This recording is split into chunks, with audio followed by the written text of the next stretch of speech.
Okay, boom. Welcome back to another episode of Alfacast. I'm Mike Winter, and I'm here with Dr. Bear Paul Lando, as always. We have a very special guest today from the Secret Energy podcast. You might know him also from the Understanding YouTube channel, as well as a number of other things. Sevan Bomar, author of the acclaimed book, The Code to the Matrix, and developer of popular websites dedicated to humanity's awakening. Sevan's studies have traversed Islam, Christianity, Gnosticism, Kabbalah, ufology, self-mastery, internal cleansing, chakra activation, and everything in between. We're so excited to have him on board today for another episode of Alfacast as we dig deep into understanding and really just kind of ride the waves of consciousness and the flow of this chat. How you doing this morning, Sevan? Great to have you on the show. Whew, man, like I said, it's great to be with you. I love rolling with the winners. You know, you and Bear, and it's on point. Like, this is a long time coming, and I feel like we're going to have a blast today. It's great to also be on this platform and be streaming to something that is working on decentralization. And I think we have a lot to really discuss because we have a lot in common with what we're doing with the community and our tribes, our audiences, and also what we're doing with ourselves and how we're exploring ourselves and really seeking to meet the challenge of what I say is the high maintenance infinite life, and really bringing that all into balance in the space that we're in right now in 2020, the movie from the future. So it's great to be here. Yeah, 2020, right? Clear vision. It's Yes. The time is now to really see where we're going. I mean, you can't think of a better number for that as we really move into this age of Aquarius. And something that you talked about on one of your recent podcasts is the whole idea of these elements, and we're now entering the air element epoch. What are your thoughts on that? Well, I even like to drill in a bit more because sometimes it's almost like a clock in itself. So if you're looking at the big cog or the small cog, that's really going to define what you're capable of seeing.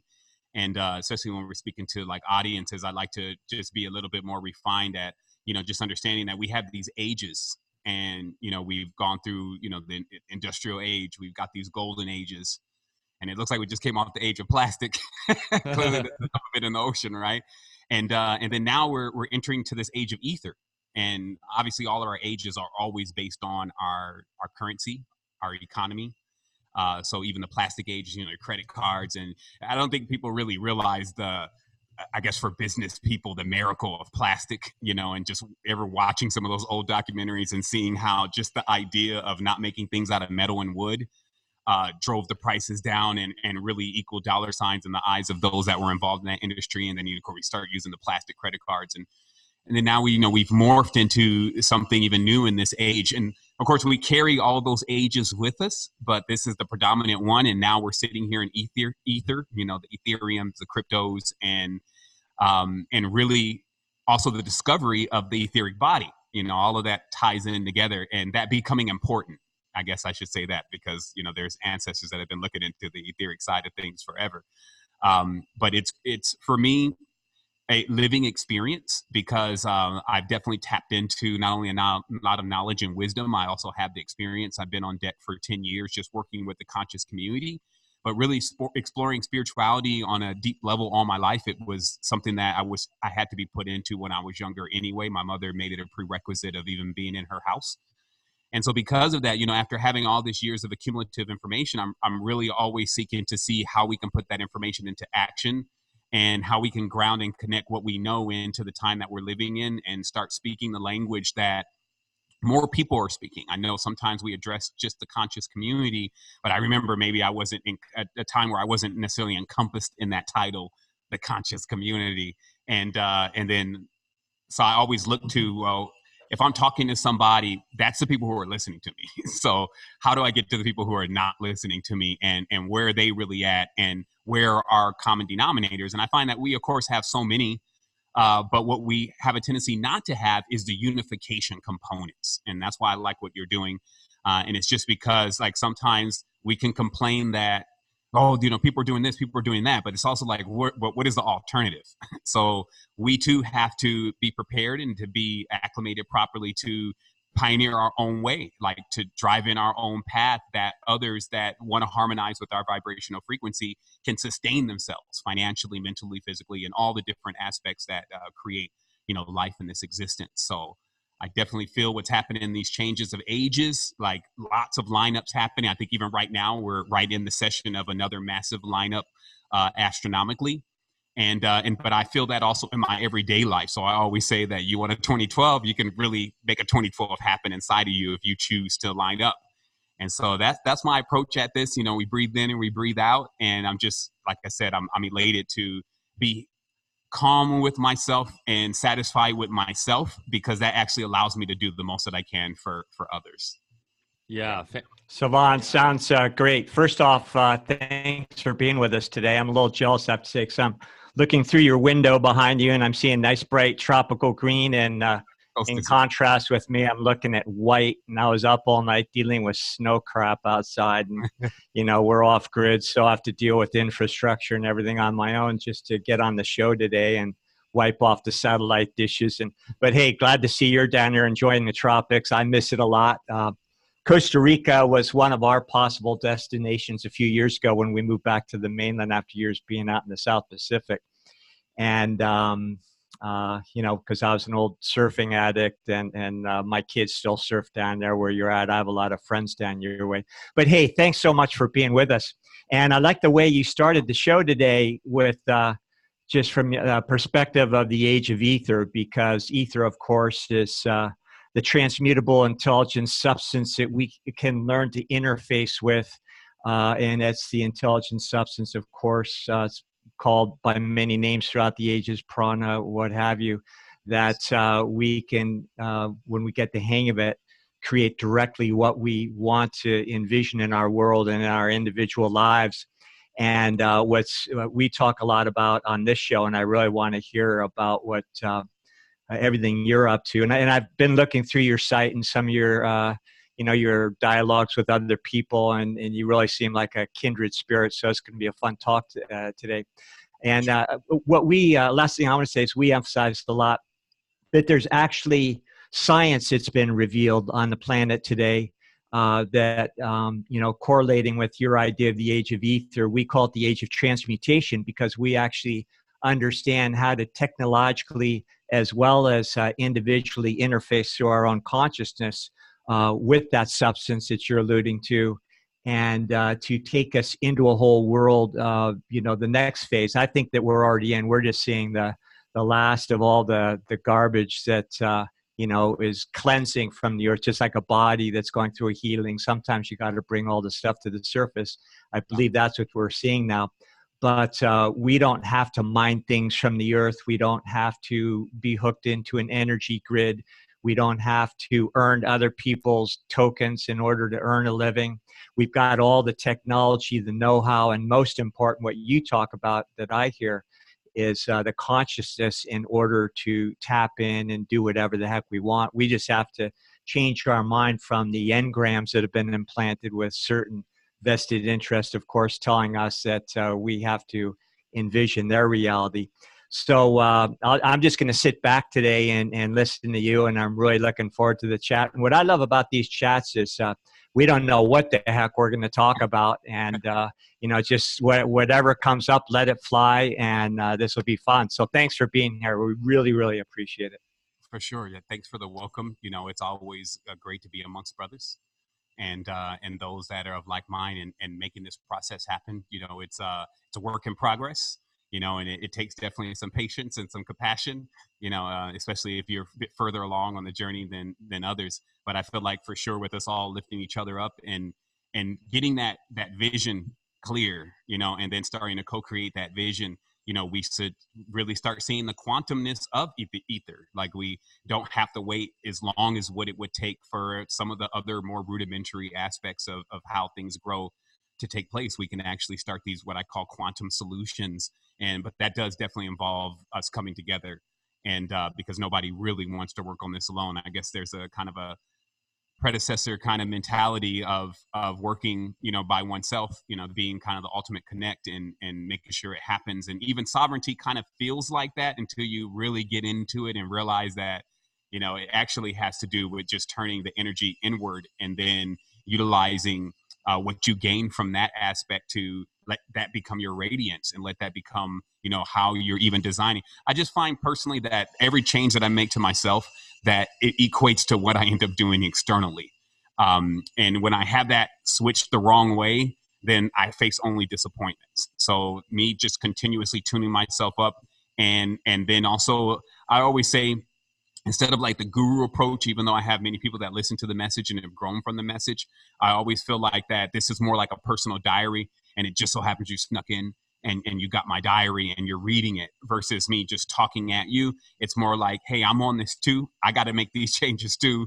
I know exactly what we deal with because I'm also in the life with you. But this is how I'm tackling it based on, well, right now there's 26,000 people in our network. So let's say roughly that gives me 54,000 eyes, right? And so if we're all utilizing that cortex to begin to go at something, then we have so much more. And nobody is like raised to know this per se.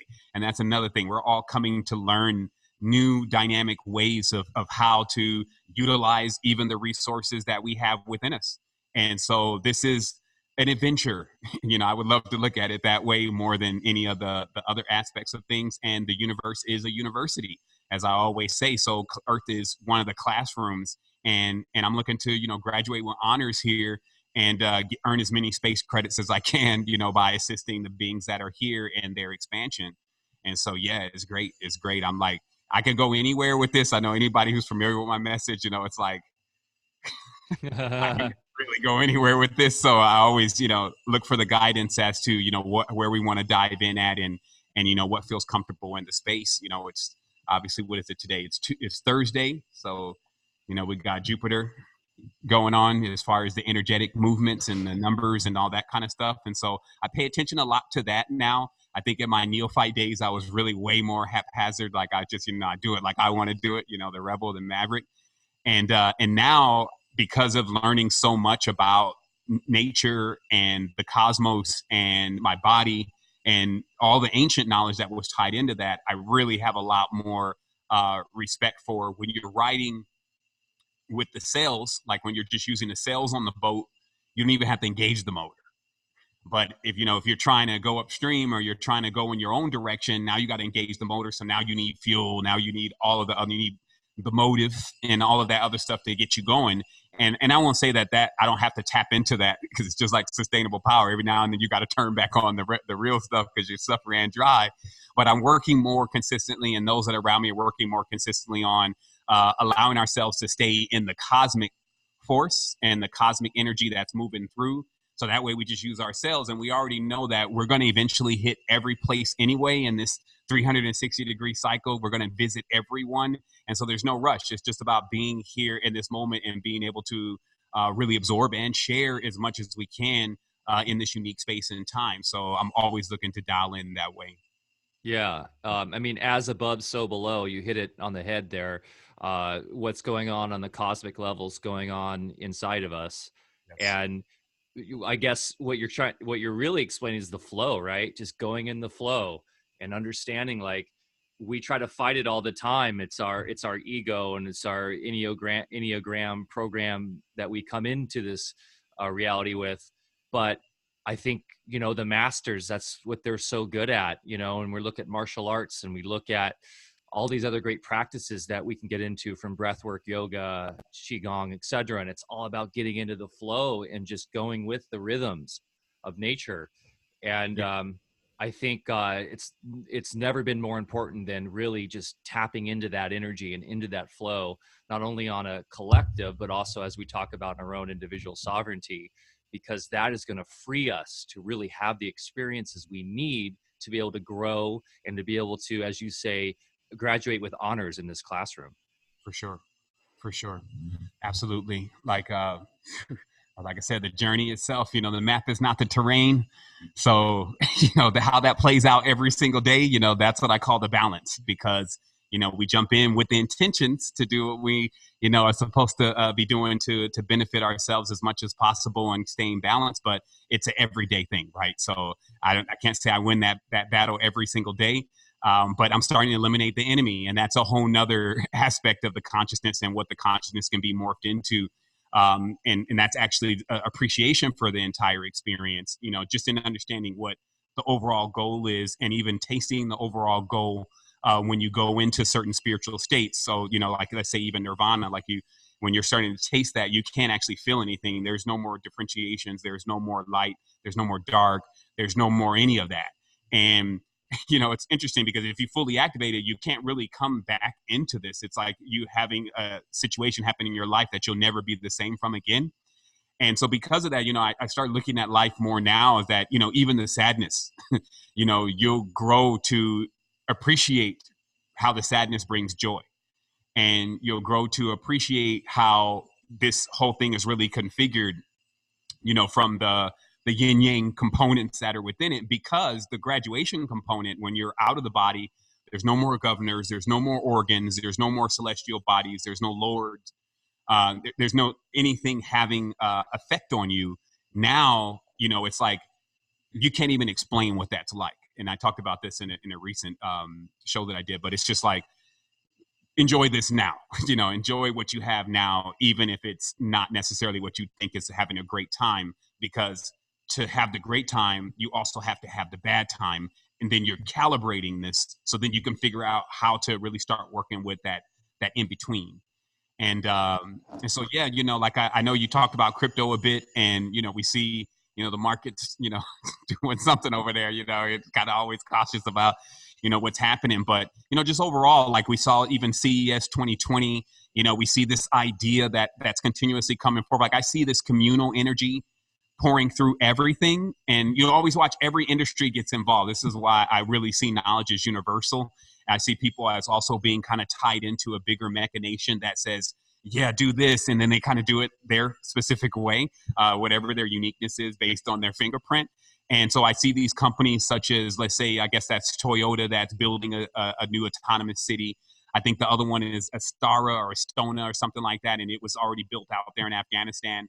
And so we just see this new thing emerging where it's like, it's as big as a smaller nation or a smaller city, but it's not everybody collectively. And I think that is still the path of where we're ultimately going to get to, where there's more of a template that all of us start using with what we're creating, what we're designing, and how we choose to connect with each other.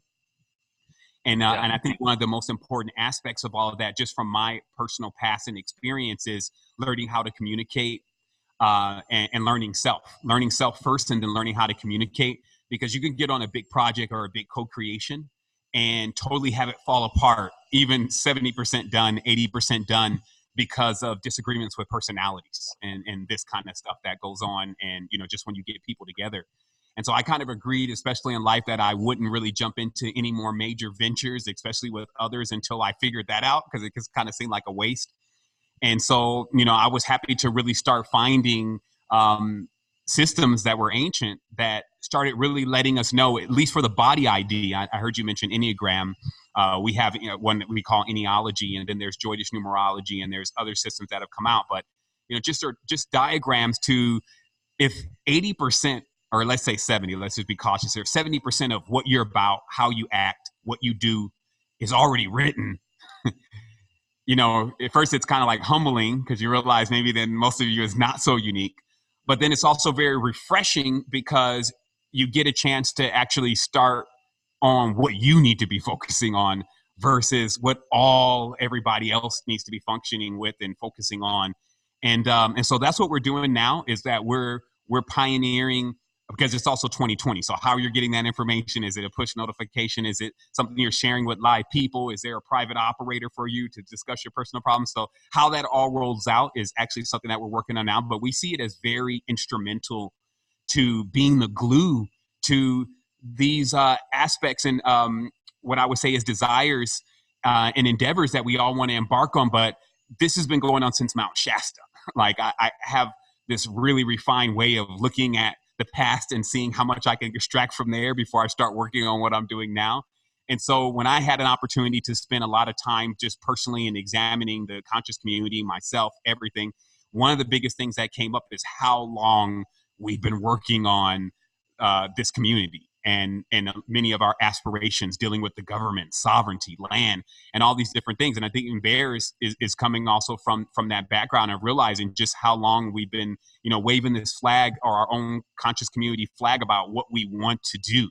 And because life is short and, no matter how many of you have, I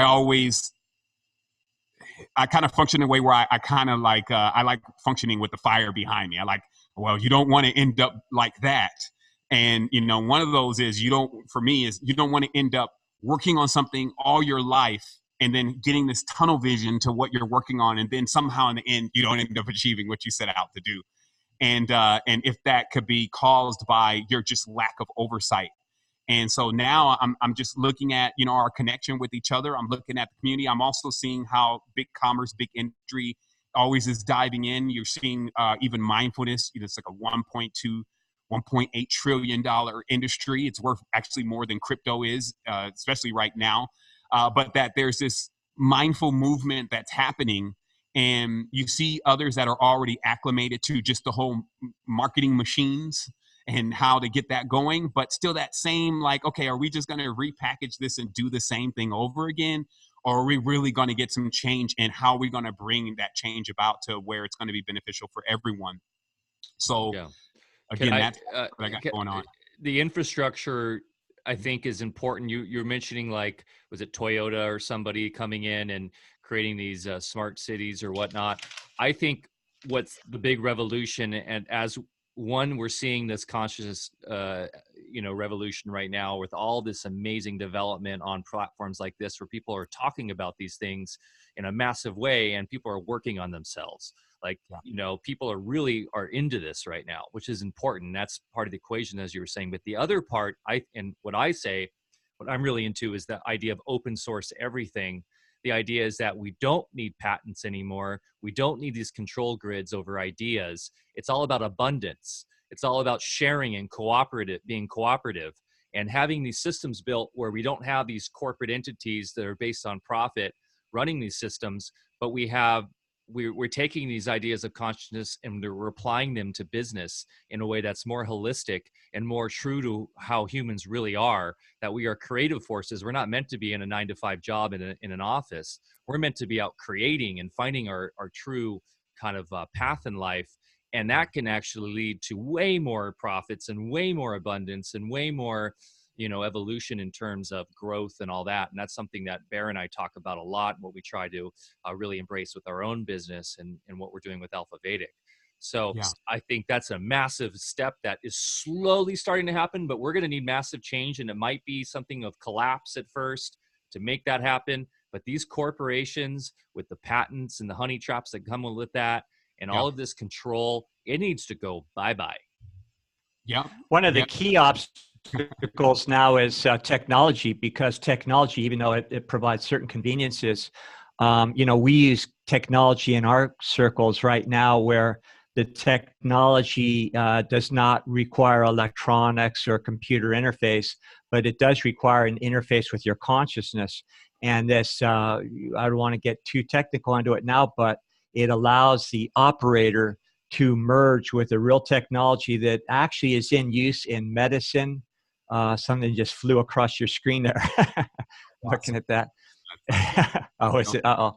But anyway, the technology is actually a consciousness interface, and it's in use by engineers, medical doctors. So this isn't just sort of a new agey contrivance. It's actually something that can be validated. But what we're being led to in the outer world is, of course, part of the technocracy is using technology against us, where we don't have any interface with it other than a reliance or a dependence on it. And I believe that's where we're being led. But in other circles, which I happen to be personally involved with, there's a whole different level of technology. And you mentioned, and that's really where we need to go. It's about blending the two together. And we're talking about ancient practices, that always taught us in the martial arts that I've been involved with in a long time, to keep your head in the clouds, but your feet on the ground. And I believe I saw you make a reference in one of your dialogues about Nassim Haramein, in the event Horizon. And what he did was real special in that he plotted the resonant force fields of all life from interstellar down to, cellular at our level, or even what we would call atomic level. And he plotted those energy fields on an XY axis, and man happened to be right smack dab in the middle. And, when we look at those cosmic forces and the grounding forces of the earth, and the fact that, even in our own bodies, at what we call in martial arts of Dan Tien, where we move from our core, that's where we bring those two energies together to stay grounded and make everything happen. And so, we have a lot to learn from these ancient techniques and knowledge banks that were kept alive in certain cultures. But now, of course, like all of life from elemental all the way to interstellar, we're constantly moving in an ascending direction through octaves in which, it's like a spiraling cycle. And each time we round the bend in a new ascendant cycle upward and reach those different octaves, which is what the planet is doing right now. Now we get to remember, and I think that's what we're really doing these days. A lot of us is remembering some of these techniques, but using them to bring in the next phase of, I don't like to call it evolution, but something like that. So, it's a real special time. And we can apply this knowledge, again, technologically, personally, and also some of us are out there trying to be the engineers of our own reality rather than allowing others to socially engineer us. So any thoughts you have about that, and just things you're involved with, to make that happen? Because I know you're practical and like to make things happen and use all of your experience and wisdom that you've learned along the way to that end. So anything you can share with us as far as what you're up to, in any of your projects. Yeah, for sure. I mean, I just will speak directly to, what you said, even in relation to Nassim. The reality is that also we're not really at the phase yet where we're discovering something, because I think even the word discover is almost like it just got here. And, there's so much of the knowledge that we're receiving now where we're able to kind of put our history and her story back together. And what I find like an overwhelming amount of evidence is that we're actually just coming off of what you would say is like a cataclysm. And so the state that we're actually seeing humanity in, including even the governments and all this kind of stuff, is really more of like a recovery phase from the last height of what the existence was like as we were on that previous octave. And, even this term technology is really a reference. Like technique is only a reference. The tech itself is just a reference to anything external to us or something that we're using to aid us in this process of growth and awareness of what we can do and who we are, to get us to a certain stage of realizing that the power is unlimited. So however you're going to try to bottle that up, it's almost like oxymoronic. There's a real paradoxical nature to this reality. And if one doesn't really get to grips with that, it's just going to be a bumpy road. And one of those big paradoxical aspects of things is that when we're harvesting ourselves division and judgment, what it eventually equates to is that we can unlock many things, but we cannot like unlock the main thing, as within the techniques and bringing the energy from the bottom and from the top and into the middle. And last night, I was having this, I do these builds, and sometimes I'm talking to my wife about it, and then sometimes I'm just going on in my own consciousness. And I like it because, I use it like a VR. And I started realizing that, especially with the Caudacious staff, that you have these two entwined serpents. And there's so much that this is symbolic of. But one of the main definitions of it is actually the two variations that we deal with in the reality, from quote unquote those who think that they're good and those that think that they're bad, and how each one of them totally missed the mark. Because the bad people, let's say the ones who want to be bad, they immediately gravitate to that and they try to do that, and they never get a glimpse of themselves as being quote unquote good. And then these good people, they're so busy trying to be good they don't even realize that they actually have this bad side or this yang side, and them trying to paint this life for themselves that they're just like the hero in the story is actually clouding them from being able to realize that actually to have the true power, real power within self, you need to come to terms with both of them. So you need to actually be able to put this one channel yin and the other channel yang together, or this one snake white, other snake black together, or this bird and this snake together.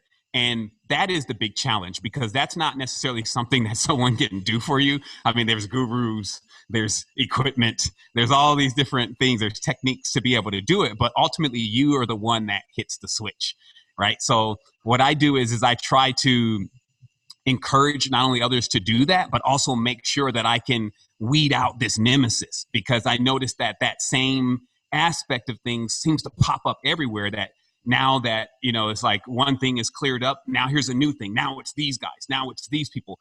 And then I started realizing that maybe it's me, because if I'm going to take complete responsibility, like as a creator, like as Michael was saying at the beginning, you know, this creation, we're supposed to be creating. And that's one aspect of it, right? And then we got to sustain it, and then we got to transition it, and that's kind of like trimurti, right? Like you got to have the powers of being able to understand how to deal with all of those. And so I find that we've got into the creation thing, and we're well along on that, and now it's starting to reap thorns and thistles for us. Like if we're just creating children, then we got a bunch of kids out there, but if we don't know how to sustain them, then now this creation is like a father who just runs off with the creation, like runs off from the creation, like God is like missing, right? And so the reality is that I started seeing that we got this creative component down.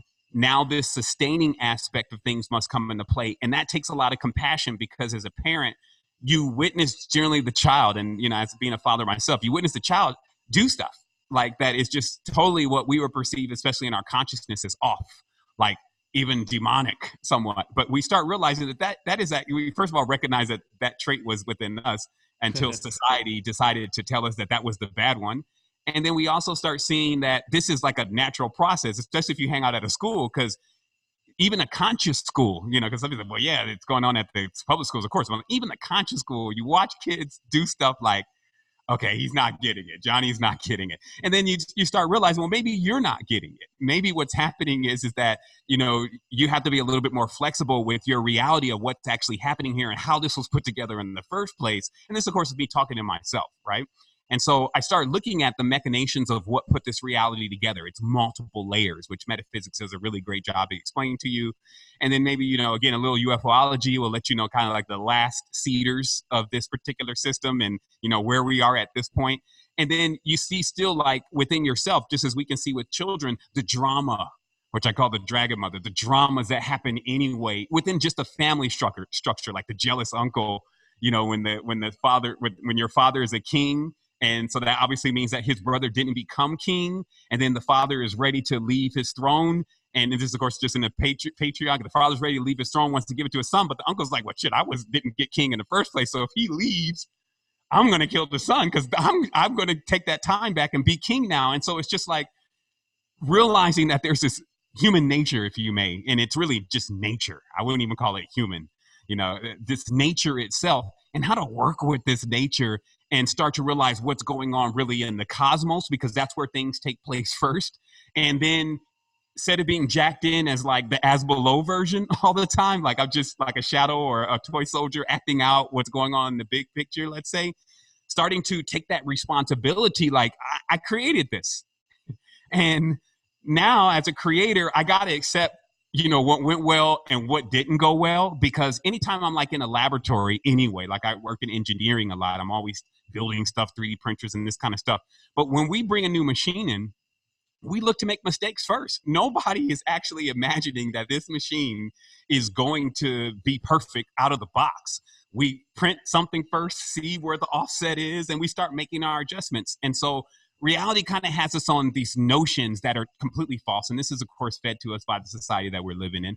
And some of these notions are also this one about that we're supposed to accomplish everything when we're young. It's like, oh man, when you're young, and you hear from everyone, when you're young, you should be able to do this and you should do that. But relatively, you can't do anything because you don't have the experience.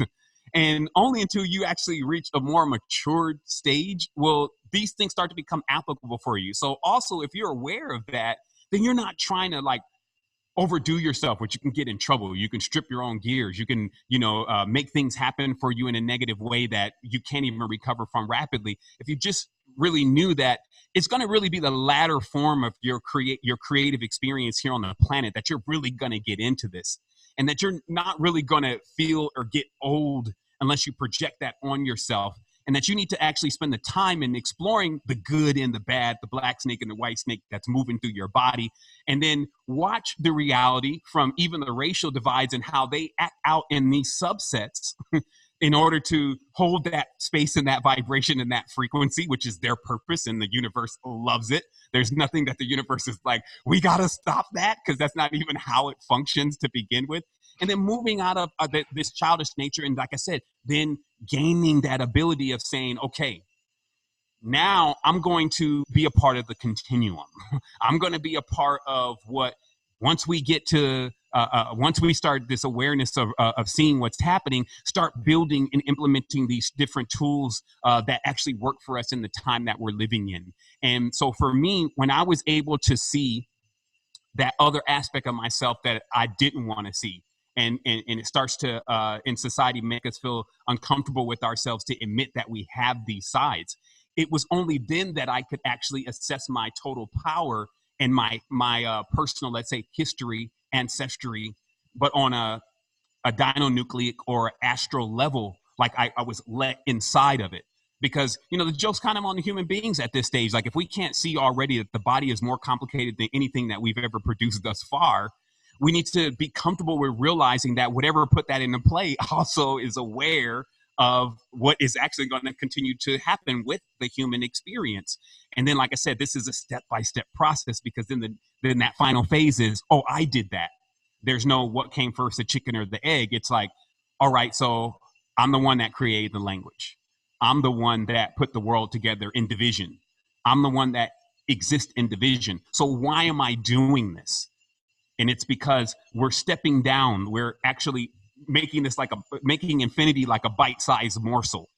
The most difficult thing to do is to basically do something that's impossible, a real impossible feat. And death is impossible. And yet we seem to accomplish it. It's like putting a lion and a snake together, which is a cat. It seems to be impossible. The level of quarrels you would get, the amount of improbabilities you would get, the level of technology and the processing that would be needed, but yet we accomplish it. So I roll with that force. I take that same awareness that our ancestors gave all of us. Like I said, I love to see everybody in the melting pot. I love to see lots of seasonings added and gumbo.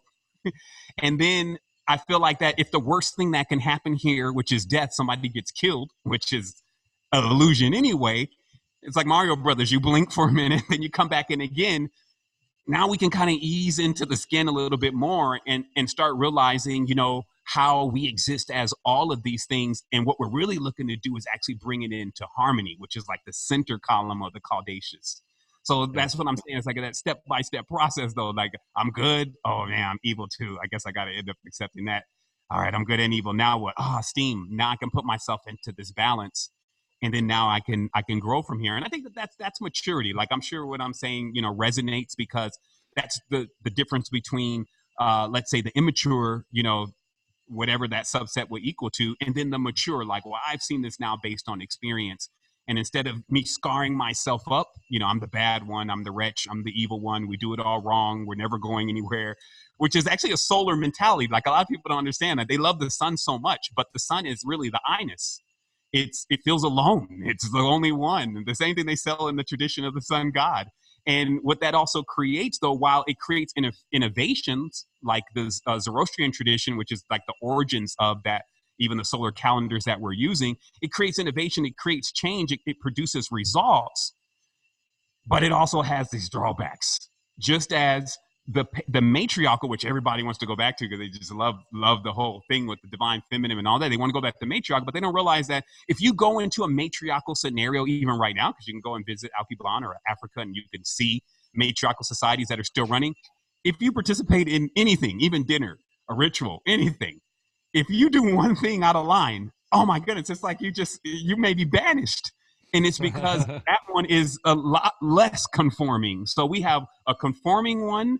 And then, of course, it's a lot less conforming because everybody is synchronized. That's like the lunar aspect of things, the moon. Everybody is synchronized into that system like nature, and everything is running on instinct. And that works really well, except for when you're trying to innovate and trying to change things and bring something in that's new. So like I said, I see now that the entire existence on the physical planes, as far as the divided worlds, the phi-based worlds, etc., you can always put them into two categories. That's it. And even creating more categories is not even necessary. And what we're really doing is that we're in this experience and we're learning the process of getting ourselves prepared for total unity. And total unity is a bit more, it's everything. It's not a bit more, it's everything. And so it's like, how do I even go through the process of preparing for being infinite? Like even somebody who's taken certain substances, DMT, ayahuascas, at a certain point, especially for your first time, you want it to shut off. It's like, oh shit, this infinity is not like I thought it was. This is scary. This is dangerous. I don't know what I'm doing. Get me out of here. And I feel like that, and there's a seriousness. It's like you're in the back room, and anything you do back there is going to affect you at least, if not everybody else that you're around. So you're very cautious of how you're approaching it. But then, when you sober up from that entire experience, and then you just take it for what it is, it's letting you know, look, you got this vehicle, right? And we're teaching you how to drive this thing. And this is your whole consciousness. Of course, we're spirits. We're not bodies, right? So we're basically bodies inside of a spirit, because the spirit's bigger. But to get full reins over the spirit and to take off the governor, it's just like the car. The cars have these, when you were young, they'd say, we'll put a governor on it so he can't go over 50 miles an hour. That's the organs. That's the archons. That's the planets. So that these governors are on here. So that way you kind of get to know what you're working with. And that way, if you run into a wall at 30 miles an hour, it's not going to be anywhere near if you ran into that same wall at 1,000 miles an hour. And just recognizing that, especially the power-hungry human consciousness in its neophyte levels would just destroy all of us, that it's that same energy that we're oftentimes saying, well, it should be free. And we're saying that it should be even free before it becomes aware of who it truly is and what it's really about. And that's a gross error. The depths definitely see that as a gross error. And anything in your life that you've experienced that actually has those components to it, you realize just how many mistakes that you can make being behind the wheel of something that's so powerful, but you don't really know what you're doing when you're driving it, right? And so I see that. I see that in reality. I constantly look for these metaphors, these parables within myself and my own experience to be able to put it as a GUI over life to understand it more. Because I feel like life is like the dream sometimes. There's so many things happening in there, and you just don't even know why that happened and why did he die and am I going to experience that day? And there's so much confusion in there until you actually find these components that are like hard-coded ancient principles, as Bear was saying, that you can fast forward through any point in time and still find the correlations with them. Yeah, I like that. I like the video game analogy. Real quick, Baron, I'll let you jump in because I know you've got a million things to say on that stuff with all your understanding. But the video game analogy, where we decide to tap back in, so we are this infinite consciousness, and who knows, maybe we get a little bored with the infinite, as you were saying on the ayahuasca trip, and we're up there and we go, okay, I'm jumping back into that really dense, really that dense reality where there's pain and suffering but I can taste what a good omelet tastes like, or a good guava, and have that rich experience. And so that also then I can have that density to grow and actually not just be floating in infiniteness. Yeah, like light versus heavy, bass versus high frequencies. And then you gain this as like your alchemical cabinet. Because that's what harmony is that you use the one that is most beneficial to you at the moment. And it's because, it's like when I'm working out, I don't want to hear like high pitch frequencies of 590 million hertz. I kind of want to hear some bass and some thump because that gets me moving, right? Yeah. But then if I'm trying to go to sleep or I'm passing on to another realm or whatever, I can't do it with that. And so it's about, well, my arsenal here. Am I diving back in, you know, like the dive literally into the lower frequencies to, like you said, get into the story and get into the play and because it's as above, so below anyway, right? We've all agreed on that. So I can do it down here. If I come into awareness of what down here is, then I can do it up there. And it becomes just a matter of preference, because if I'm just in service of self, this is where confusion starts coming in. But if I'm in service to all, as all is self, then it's a totally different thing, because then I'm looking in like, okay, there's still cats in the hood. I guess I'm going in the hood today. Oh, there's folks up there all on Mount Altizalooth, and they're just totally oblivious that people need help down here. I'm going to go up there today. And it's just like an awareness that, well, why? Well, because I ate from it. Like, these are my brothers and my sisters, so that's natural. If we're all family and tribe, I'm really looking to get us all into whatever phase that we want to get into, this level of awareness that this can be done. But if I only have one group, like a chosen group or a chosen, you know, a subset that I'm saying that's the one, I feel like that is, of course, a Jupiterian or an unbalanced Jupiterian mindset, which is the U.S. The U.S. feels like that it wants to make every single country a democracy, and they're doing a horrible job about it. Not to mention, democracy actually means something totally different than most people think it means. But just that aspect, like, everybody is going to have to do this. And then when you see this movies, right, everybody's got the same uniform on. Everybody's like, so it's like they say, okay, well, there's going to be no differentiations here, and it's like, so do you see what I mean? It's just like there's when they tried this out, do you know that there's already been a time in history where, like, let's say, for instance, the stereotypical, I won't say everyone or include everyone in this, but the stereotypical New Age concept of where we're supposed to be, the stereotypical one, not where the ones that have dialed in to really understand where we have to go. But the stereotypical aspects, there was already a society that actually existed like that during the times of the Zoroastrians, when certain kings, because the whole land was being subdued, but it wasn't being done in a conflictive way. You could fight and get whooped, but it was more about, okay, well, if you guys want to live by those principles, you can live by those principles as long as you don't interfere with this. And so they had societies that came up with like this aspect that nobody should be married. You can have any woman that you want. Woman can be with whoever she wants. When you get out, you're free. There's no government. There's no rules. And what this society ended up melting down into is no one took responsibility. You actually had all of these kids that were being born and no fathers. You had so much stuff going on that nobody was taking responsibility, because that's what was let go. And so when we see this, and that's why I like to, let's condense this. Why is it happening like this? Because it's an algorithm.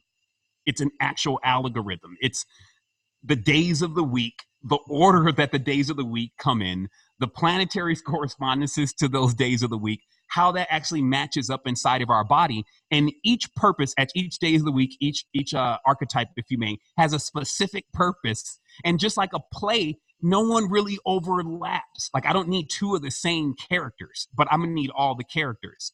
So let's say in that free society where everybody just does whatever they want, generally there's no eights, meaning 8 is the number of Saturn. So there's no eights around. So there's no order, there's no wisdom, there's no structure, there's no check and balance.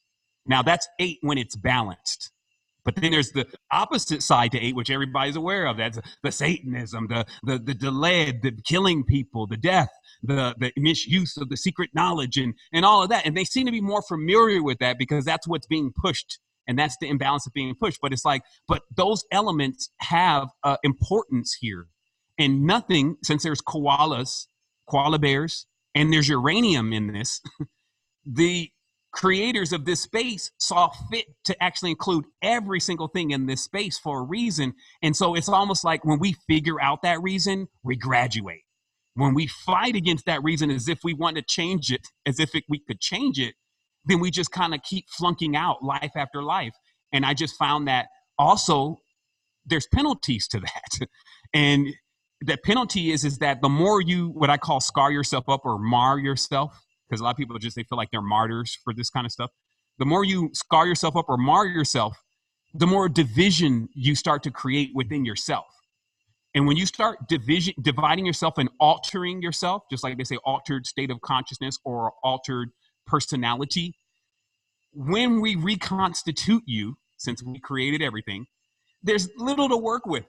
It's not as much as even what we can put in a human body anymore for you to animate a human body. So now we have to switch you over to a lower vessel.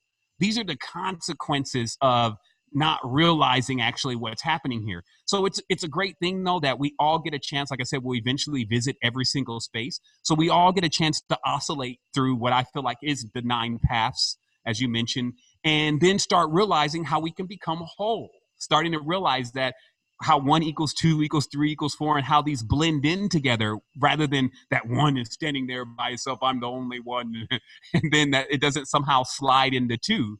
And then also challenging a lot of, like, even the linguistic structures. Like, some people say, well, we're all 1. Actually, we're all 0. We're not all 1, because 1 is actually really means something. Archetypically, it really means something. And if you're describing that as all being together, that's not really what 1 stands for archetypically. We're actually a 0. And we're all together a 0. And through these little slight adjustments, and that's why I say we're tweaking it. The body is already here. The planet's already here. Nature's already working. But we're here to slightly tweak certain things in order to, just like a tire, and every bit like a tire, you put that little bitty weight on an area to bring the whole tire into balance. And so that's what I work on doing all the time. I work on, finding other variants in order to let others see that this is what's possible and what is even expected of us at this time. Because if you made it up here, that's why you can't really cast judgment on anyone. And I talked about this the other day, and it's because you don't know if they're going up or coming down. And I'll explain that. Because behold, the ladder goes up and down. When you see a person, they could be eloquent in speech. They could know lots of things about spirituality. We can even take me, for example. And some can be like, he's ascending. But if I was a supreme being before this is more of a descent.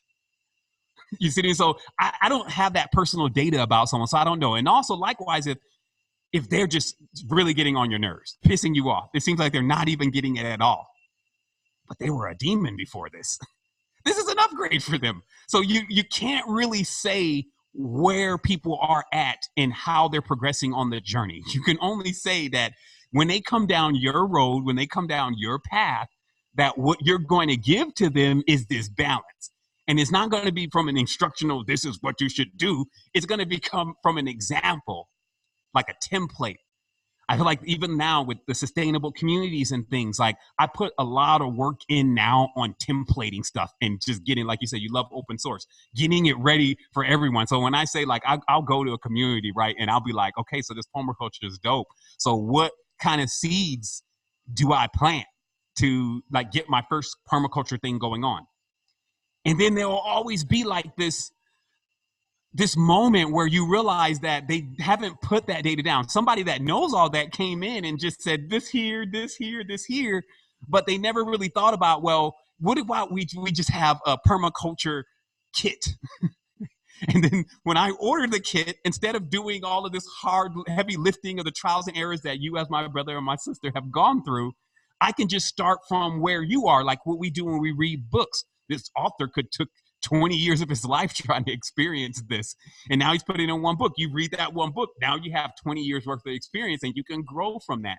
So this is, the aspect of how I'm coming into things and challenging myself personally to always stay on the level with what I'm talking about and what I'm presenting to others, because that's what I also will want them to do for me. And so, yeah, I just don't want to be excluded, because somehow I didn't make the 144. Maybe I'm 144,001. And then all of a sudden, they're like, well, you didn't get it. Where's the compassion and how does that work with our flexibility? So, yeah. Yeah, Bear, I'm I have stuff to say there to that. Well, Sevan, I was just going to say I really appreciate being on your stream. I really feel everything you're talking about here, and I hope our audience is also appreciating that you're dropping 100 little seeds along the way. You're opening the door to so many conversations that I don't even know where to start. But yeah, I love the way you articulate things. But we're doing the same thing, though. Like I'm sure, just even from an assessment of having that conversation with you before the call, like, we could go on about this all day because we really resonate with this knowledge. We know it to be true. It's nobody's personal truth. And it's like, oh, I created that. It's like, come on, stop. This is all something that when we're now harmonizing and and sharing together. But it resonates with us deeply, right? Because we have to apply this in our daily lives. Yeah. And there are practical ways to apply it. In Chinese medicine, we have a concept called Tai Chi. And Tai Chi is that oneness. It's the void. It's before things get polarized. And then, of course, when consciousness creates that electrical event we call polarization, then you have the yin and the yang. So when you're actually treating a body, you're looking at those two forces and seeking harmony as a practitioner, on behalf of that person. And also hopefully not just doing things on their behalf, but trying to open their realm of possibilities into ways that they can maintain that harmony. And when you look at the yin and yang and balancing those forces, now, of course, we bring in an understanding of the different elemental forces that can have a particular effect on both the yin and the yang. And you work with those forces, which brings you to different channels and systems in the body. And when you're looking at things from that level, then you get to, closer to a place of strategy where you're, looking at different points that can balance the elements that will then ultimately balance the yin and the yang. And when you're looking at those endpoints of possibilities, you make your final assessment with an understanding that all of everything is holographic, and certain points are a better hologram for other areas of the body that you might be trying to achieve a change into. But it really ties everything together, our holographic universe, the polarities to begin with, the different energetic forces. When we're out farming, we apply the same principles. We don't look at things as little parts and components. We know this is the simulation of electrical forces that we have a lot to say about in the first place. And we balance those electrical forces, just like when we're working with the body, in order to achieve that balance of polarities. And of course, as humans within the simulation, the ultimate goal is to get to that understanding that we are the Tai Chi in the first place, not the polarities. And then, to make things more interesting in the simulation, you have certain parties, and I don't look at them as good or bad, no matter how horrendous their deeds seem within, because as we look within ourselves, like you aptly say, we've got both sides within ourselves. And until you come to peace at the fact that, you can't have one without the other, and we embody both sides within ourselves. So when you get to that point of peace and an understanding that you're the one putting the forces in play in the first place, now that's where you achieve that Tai Chi. So farming, if we aren't out planting and harvesting and tilling the soil in a way that coincides with the holographic understanding, and like you say, know that certain times of the year, certain times of the day, days of the week, there are certain forces that are affecting the simulation differentially. And if you can have an awareness of that, and even better, align your actual practices on the ground, the real elbow grease in alignment with those forces, you just notice it, whether you're treating the body or farming, just things work out miraculously better. And of course, that's the experience that you're talking about, I think, where whatever your chosen vocation is or your experience, you've got to put this information into some kind of practice. And we all choose to practice it. That old saying, you do what you need to learn the most. So I have no, delusions about, that what I do, it's what I need to learn. And it just so happens that those things really bring things into a grounded way, where you learn firsthand that, wow, things seem to work that way. And then, of course, you get empowered in the fact that you're consciously putting things into motion, observing the results, expanding your own awareness with it, but more importantly, bringing yourself into that state of Tai Chi where no longer, or let's just say less and less intensely can you, we all have our moments in both directions, but you just get less of an inclination along the way to be seduced one side or the other, to think that there's a right and the wrong in the first place. Yeah. I mean, you're spot on. I'm going to let Michael chime in here, but it's like we have a full moon and a new moon. So even when we wake up in the day, we don't always know what exactly the day is going to present for our energetic centers, but we just know that it's going to be different, right? So we can make those minor adjustments at times. And, Well, and then also, since we left this big disclaimer, like, it actually leaves us open for digging deep in the dirt if we want to, on anything happening in reality, or, climbing all the way up to the top of the vault and even talking about what's going on up there, because now the audience is fully acclimated that we're not coming from one space or another as far as which one's better, but we're like using it as a way for us to peer into other worlds and other varieties and aspects of ourselves. And then the last thing is that, because a lot of people may not identify with, well, shoot, I mean, I'm definitely not, I don't know, maybe I'm not a Donald Trump. I don't go bomb and kill people, blah, blah, blah. How are you saying that I have that? And it's like really about our level of resonance, right? Like there's always like a little bit of that, right? And it's just like a point to point, like a Wi-Fi or node based system that, well, you got a little bit of that in there. And so that may not make up most of your personality and how you are, but we all are carrying our own aspects of it. And if we put it all together, it would just become one huge thing. And sometimes people take on that whole form and it acts through them.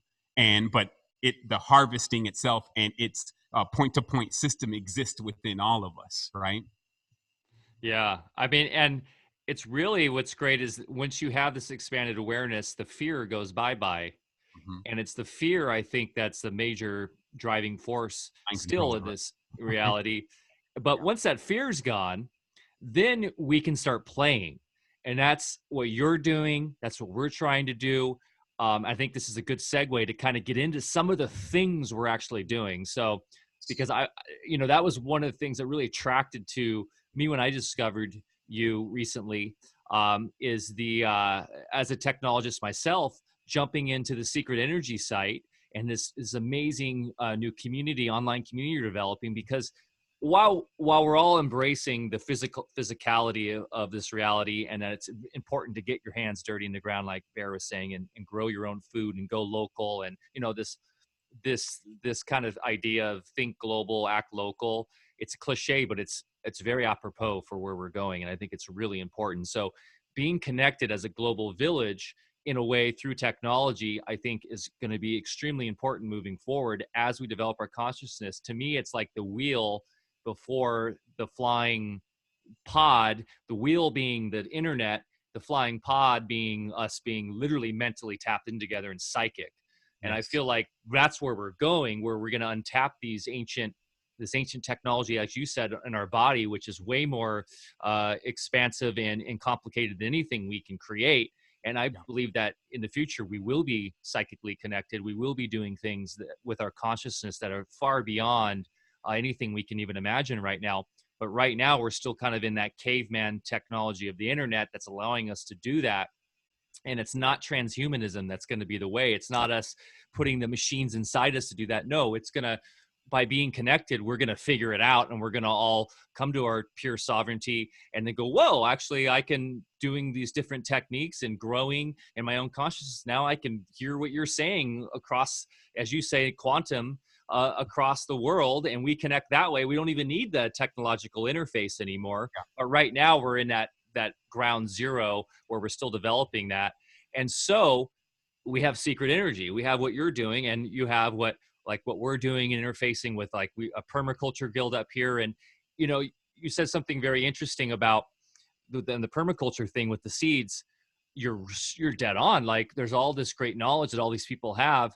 And how do we get that into a place and a great, repository that we can extract from, and so that we can take advantage of everyone's own experiences. And that's where blockchain and all this new technology are going to come into play, until we have the psychic database where we can just tap in and be like, let me know what Sevan knows all about that. Boom, boom, boom. And what's great about the psychic database is that there will be no more secrets. There will be able to accept in our hearts and love that we're all human, we're all imperfect. There's imperfections everywhere, and that little demonic side you see in kids is in all of us, and we don't need to hide from that anymore.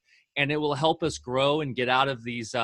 Sometimes we get stuck in these little corners of maybe self-doubt or worrying about, hey, I shouldn't be thinking that. That's evil.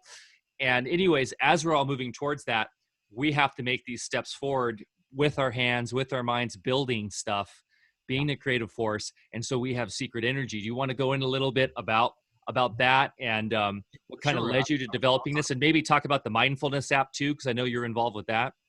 For sure, yeah, and it's just answering the call. If I don't see something done, I mean, they teach you that they teach you this even in business, that a good idea is what everybody needs, but is not there yet, right? And you kind of want to find that. I feel like that there's all sorts of aspects of life that actually equal that same thing, that you should get in where you fit in. I don't like to really be in someone else's lane. If somebody's doing something, I'm like, okay, I can go and find my own thing to do, because we're all unique. There's so many things that are similar to us. I always say 99% ancestor, 1% unique, but that 1% though, meaning like we just go in on that 1%. But the truth is that, like you said, having the templates and having the ability to deploy these kind of levels of awareness for everybody is starting first with the blueprint, right? And this blueprint is starting to be expunged through metaphysics. I also believe that personally, there's always a counterbalance. Like when I study a lot about again, astronomy, ancient wisdom from the ancestors, etc. And there's wasps here today.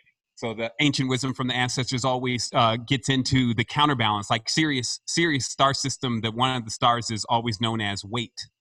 And it's literally a counterbalance. That's why they call it, that say it's so heavy that even an inch of it is more heavier than Earth. Because there's constantly these counterbalances. So what I feel like, especially in these realities, because of how they're set up, it's just like, it's engineering. When you look at a design, and there's always needs to be a counterbalance, even if it spins down at a certain point, you're always trying to get it to be perpetual.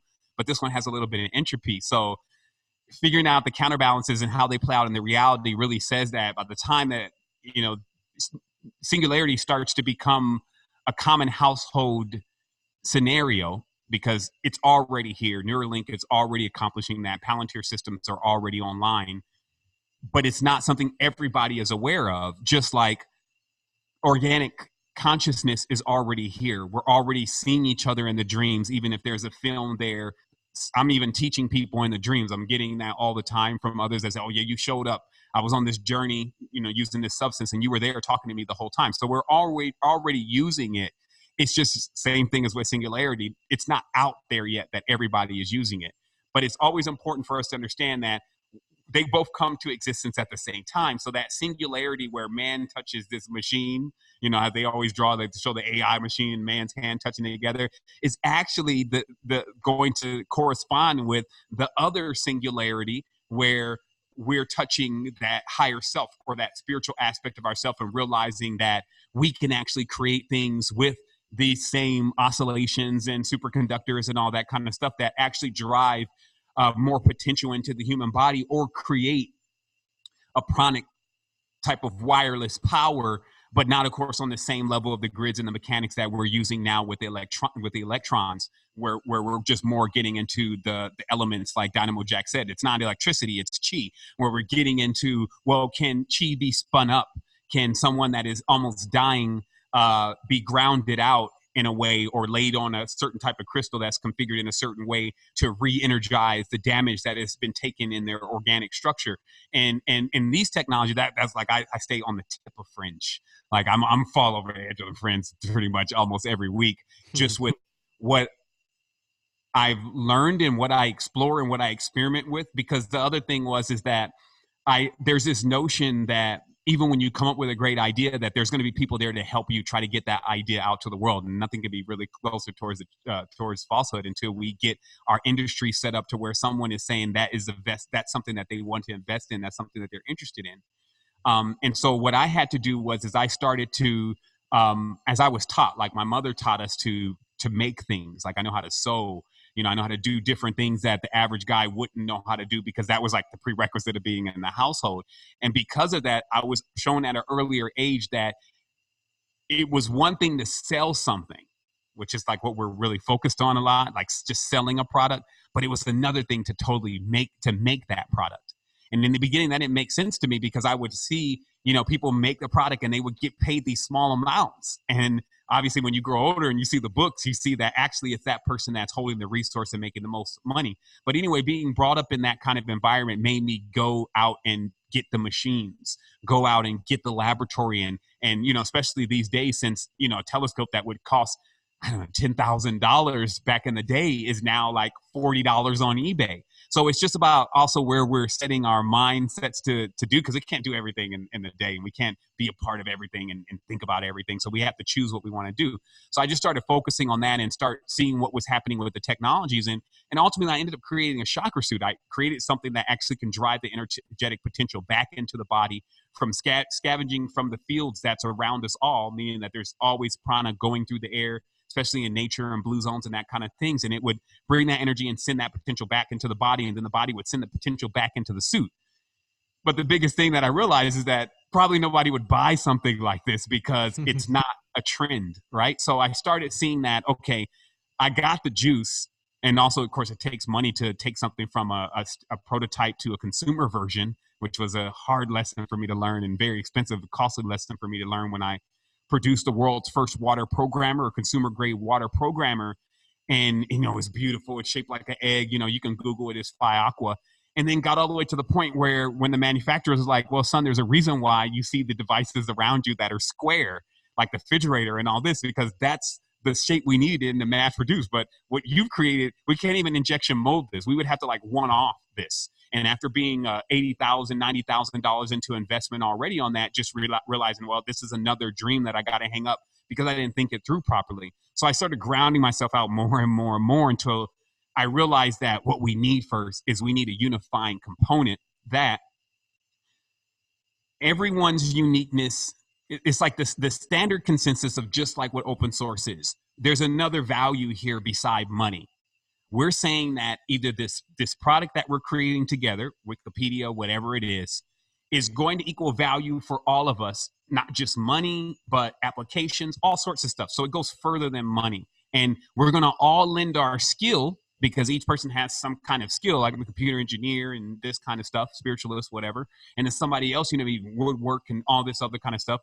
But the common denominator is we're not going to charge each other for that special skill. We're all going to bring our special skill in, and then we're going to use it to create what we start coming up with in our think tanks. And this started like 3 years ago. And this think tank, the first thing it started to kill was the money monster, because that, again, is the elephant in the room. Like all these tasty organics.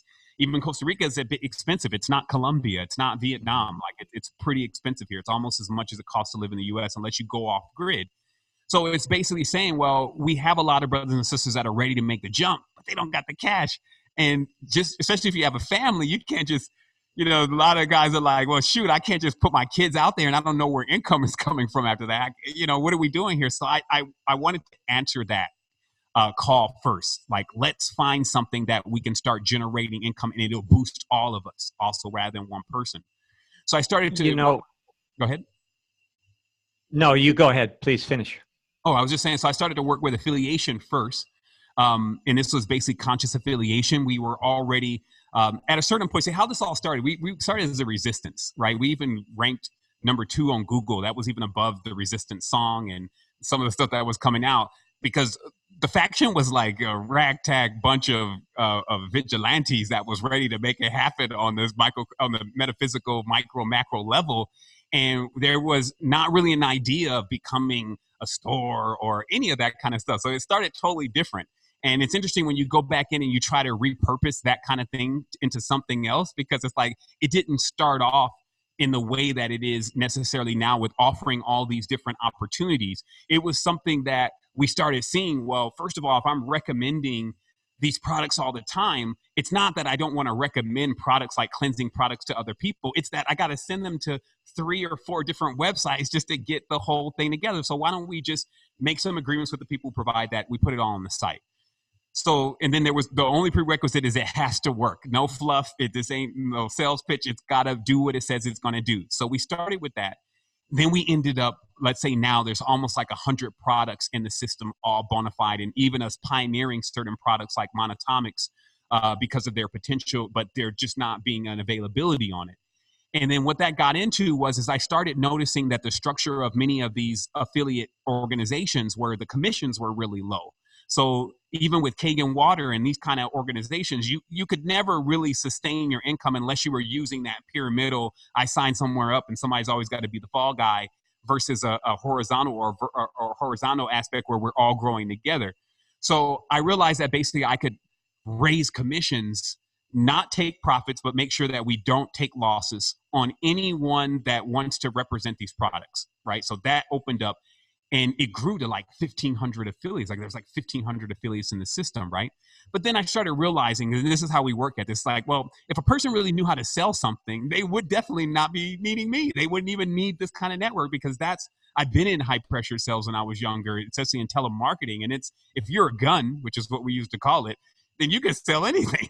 But if you don't know how to do that, which is most people, you're shy, you're timid, you don't know how to ask people anything, you feel embarrassed asking them to buy something, all that, which is a state where a lot of people are in, because even on their path, they're just not salespeople. How can we create something for them that it wouldn't even be like they were selling, but they can go to sovereignty?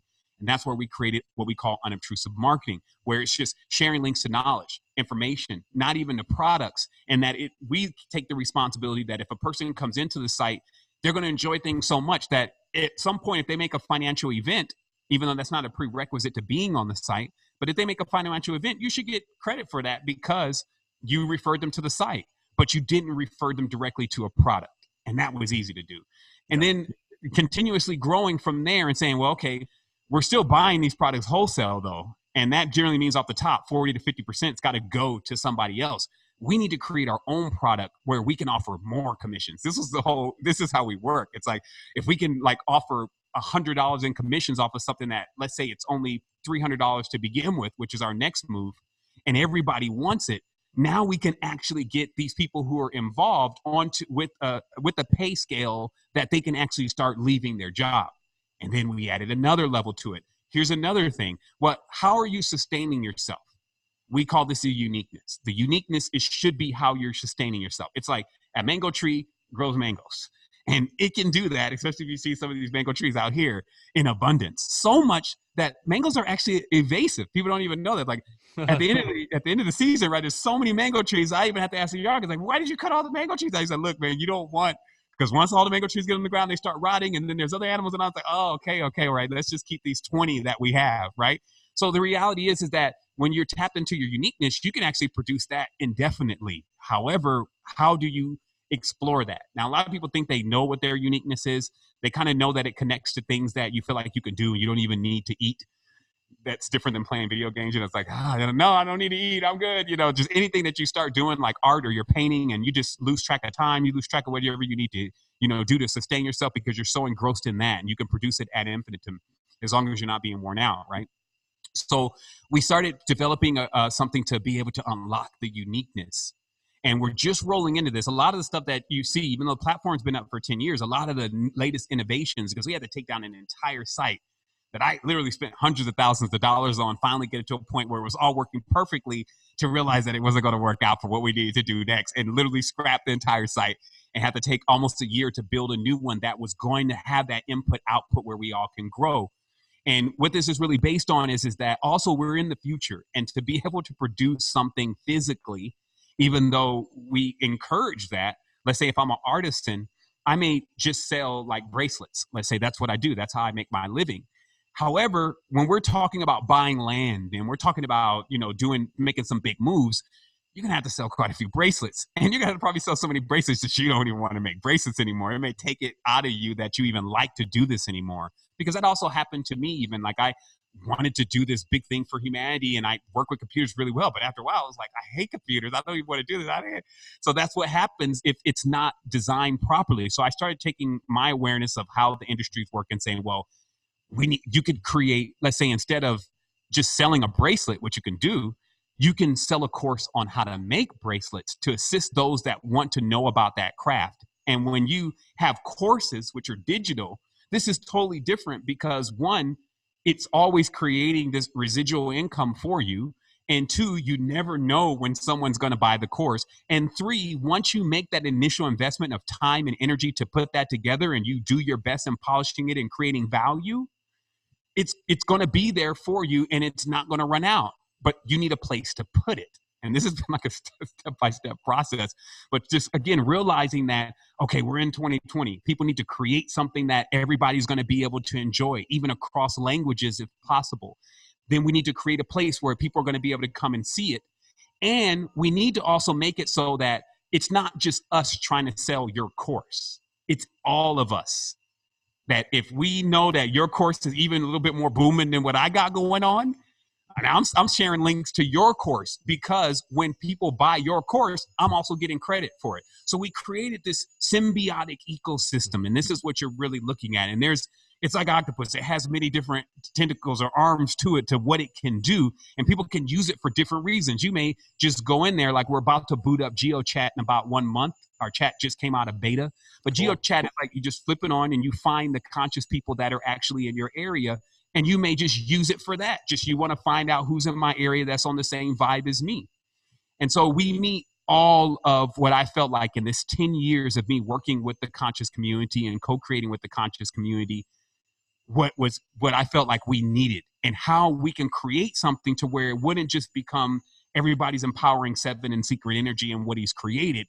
It would become something that even the strongest of us, the ones who attract the most, because this is sometimes a path thing, would only boost more awareness to the others that are also inside of our platform that have unique gifts and have their own specialty, but may not be the what do you call that? The blaring microphone to the whole thing, because that's just not their thing.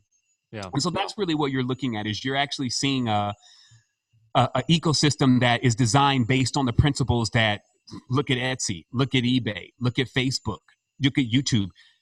First of all, they only do one thing. And I can't ever say that we would get it down to only doing one thing. I wish. But they understand certain principles that actually you see in math and you see in other aspects of life. And that's one, like with Facebook, Facebook doesn't post content for Facebook. You know what I mean? That's why Yahoo lost, because Yahoo was trying to curate all the content. Facebook said, shoot, just bring your friends here and you can see what your friends. Actually, it starts with communication, because how much, like if you ask Bear, how much did you used to pay for a long distance telephone call?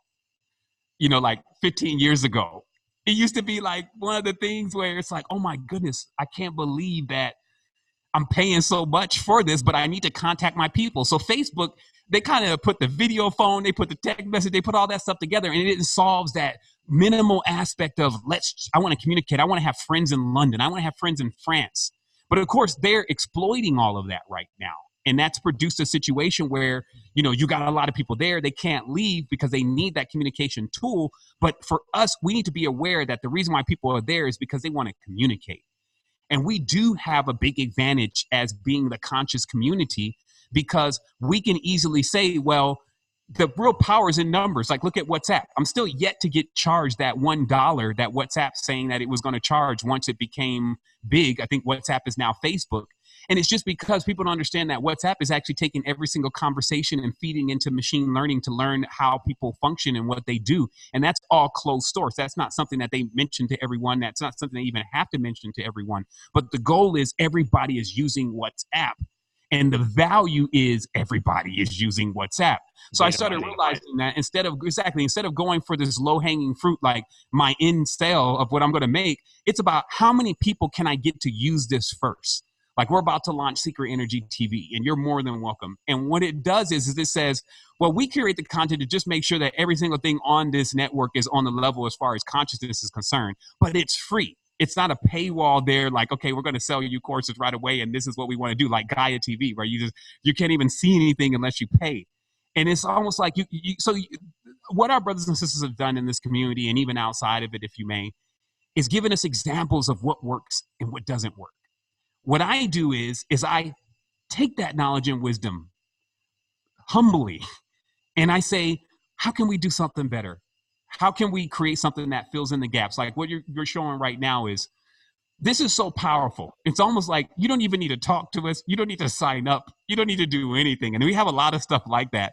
To just give value, give worth, show you that, yeah, we're here to really assist you. Because if you go back in times and you ask someone, what are all the correspondences to the days of the week, the deities, the elements, the numbers, the colors, especially when Agrippa completely just dissected everything the wrong way. You have so many different correspondences charts that are all incorrect. But this is knowledge about us. This is how we function. And so we felt like that we got to restore that knowledge. So we spent the energy, and then we started finding all those correspondences. Then we found a system that was ancient that already had all the correspondences. And then we fast forwarded to 2020, and now you can hit this cosmic energy tab every single day, pick the day of the week, and you'll see the color, you'll see the energy, you'll see the herb, you'll see the essence. We have actually over 20 to 30 correspondences for each energetic center, each energetic value that hasn't even been put into the system yet. And we're just going to roll that in enealogy. But what I'm saying is that the reason why we're doing all of that is because we realize that the greatest value is still the person. This is what the corporations realized a long time ago. And it's still like when we are upstart business people, like the new entrepreneur, if you may, they don't get that at first because it's all about their bottom line. But once you start realizing that, look, we need to create things that people can come and use and that they actually benefit from, regardless of if we know who they are or not, regardless if they log in or not, regardless if they pay for something or not, you're going to still accomplish the ultimate goal of not only first total ascension. That is our model. That is our directive. That's what we're here for. But in all of that, like this page you're looking at now, all the metaphysical advisors, there's also a network. This is crazy. You have a lot of my favorite people in here. This is very extensive. Absolutely. And here's also what we do with this. We don't just leave it at that. We also say, if you vote here, because we also kind of need a consensus in the community. We kind of need to even vote on. You were just beat me to it, because I was going to say you need curation. You can't just have it be, just throw up every single thing out there. It needs to be a curation. I think curation is so important. So how do you curate in a way that's not just you curating, where it's like me? How do you do it where it's a communal voting curation? And so I think that's what you were getting at. We gamified it, because the reality is also, even if you got a great product, right? But nobody wants to review it because people don't like leaving reviews. that 2 seconds they can spend their day helping you out seems to not dawn on them, unless they're getting some kind of incentive, because they need to kind of know that they want to feel like that they were there. That's what we found out ultimately in our exploration, is that people are constantly moving through things, and they want just what you see in gamification. They want like that moment where, ooh, what's going on with that page? Take a look at that later. I love that. I bounced out of that real quick.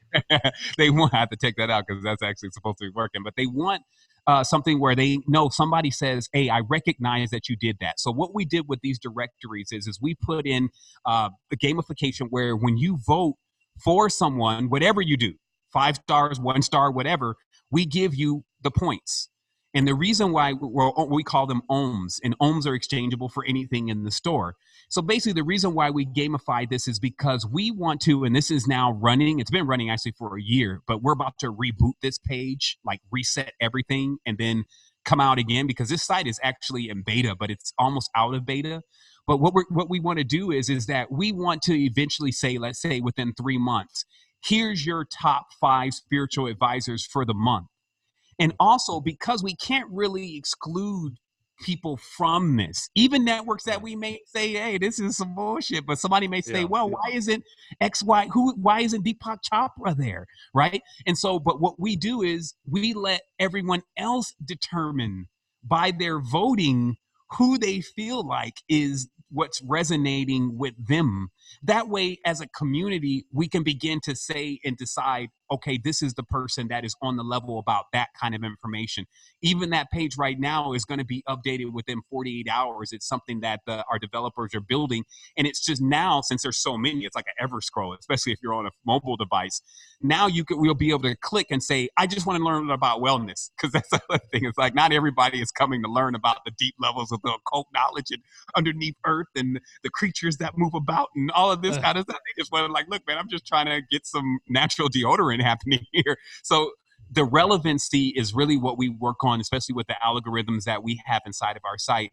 And then we create ways, especially with the GUI, to say, okay, this is how you find exactly what you're looking for, because the goal of this site is actually not to have a person sitting there like Facebook all day, getting cyber eye and all numb and carpal tunnel because they're sitting there trying to browse. That's why it's a big part of mobile wealth, because you can actually use it from your cell phone. You can drop a couple links and send it across, and then you're done.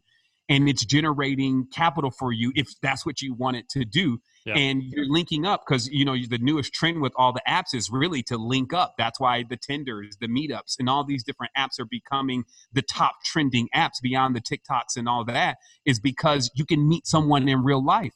And this was also when we listen to our community, they say, hey, you know, we're tired of seeing each other on the computer. We want to see each other in real life. That's why there's so many of us on the ground. And we're furthering that by saying, hey, instead of just a chat, because we baited that out in Discord and it was like a mess, you know, how do you narrate that? How do you moderate that? Like, how do we even do that? And we realized actually you create a geo chat and it shows you who's in your area. It's based on resonance, like the things that you said you were interested in when you came in the platform. These are people who are also interested in the same things. That's who you're seeing when you want to turn it on. It's not something that's just on all the time. And then from there, you're able to utilize this system again to find others and to, so you can see, like, I get sometimes long-winded because what I did was it's amazing, man. I think you're building something so special. And you already built it pretty much. And it's something that is the future. And it's funny because me coming from a more crypto blockchain background, we're building out potentially an infrastructure that could interface with this in a way that would, because we're all about gamification too. And I've been working on with some brilliant minds, and one of the developers is the guy who invented the smart contract, decided not to go with Ethereum because he saw it as a corporatization, centralization of his ideas, and he's on our side because we're like underground. But anyways, the idea I came up with is a new form of what I call proof of experience, which is a new consensus protocol that is doing exactly what you're talking about. It's gamifying reality based on human interaction and connection. So essentially you're getting rewarded by going out and doing things, by going out and having connections, not about just making capital off selling something. That's cool. But actually you're getting value off the time and energy you're spending in connecting and creating and developing and existing. And that is where I feel like the future commerce and economy is going. And you can do that in a smart way with the blockchain, with AI, with decentralized autonomous organization, voting stuff. So the more we mind meld and the more we work together. It's a beautiful match in the harmonics, you know, for us to come together. And it's also like what I did was, because when the crypto thing went big, you know, I was there. In fact, I was giving crypto advice and I wasn't taking that advice. And I was giving advice based on metaphysics. Like, okay, next is going to be something called Ether, something like this. And I taught this in my class, like when Ethereum was 3 or 4 months before it went on Kickstarter. And some people even took that class and invested in Ethereum and they got some cash, but they never sent me any. Anyway, the reality is that I was mapping this out based on that. And what I decided was, after I lost what I could afford to lose, because I also don't believe in gambling. So when I got into crypto, I really felt this energy that was akin to almost my awakening when I came into my spiritual awareness and metaphysical awareness of what was going on inside of my body, like that wake up, right? And I felt that same energy being tied into it. I said, man, there's something up on this. And I got into it, but unfortunately I didn't have the acclamation of a day trader. So, you know, when HODL was more of the mindset and I was there, I was getting my arms chopped off and I lost a lot of capital, but I can never say that I lost because it was my investment or my tuition to ultimately learning the bigger lessons, like that you can even become a bank and the power of the decentralized network. So what I sought to do, even with this platform, because there was a lot of legality situations around crypto, as there still is right now, is I said, well, still the basic principle of what we're talking about should be able to be demoed out in fiat first if it's going to work, because I would still need to beta test this. And so that's really also what the platform is doing, is it's beta testing the concept of, if we did switch this over to crypto, will it really churn? Is there really value? Will people really catch on? And instead of me waiting on, first of all, because I needed the blockchain programmers, and then obviously you need to interlock systems properly, and then the security issues, and then the banning from the United States. And I just said, well, let's get it going on in fiat and just back it up ourselves and use these ohms, which is what they're called, as our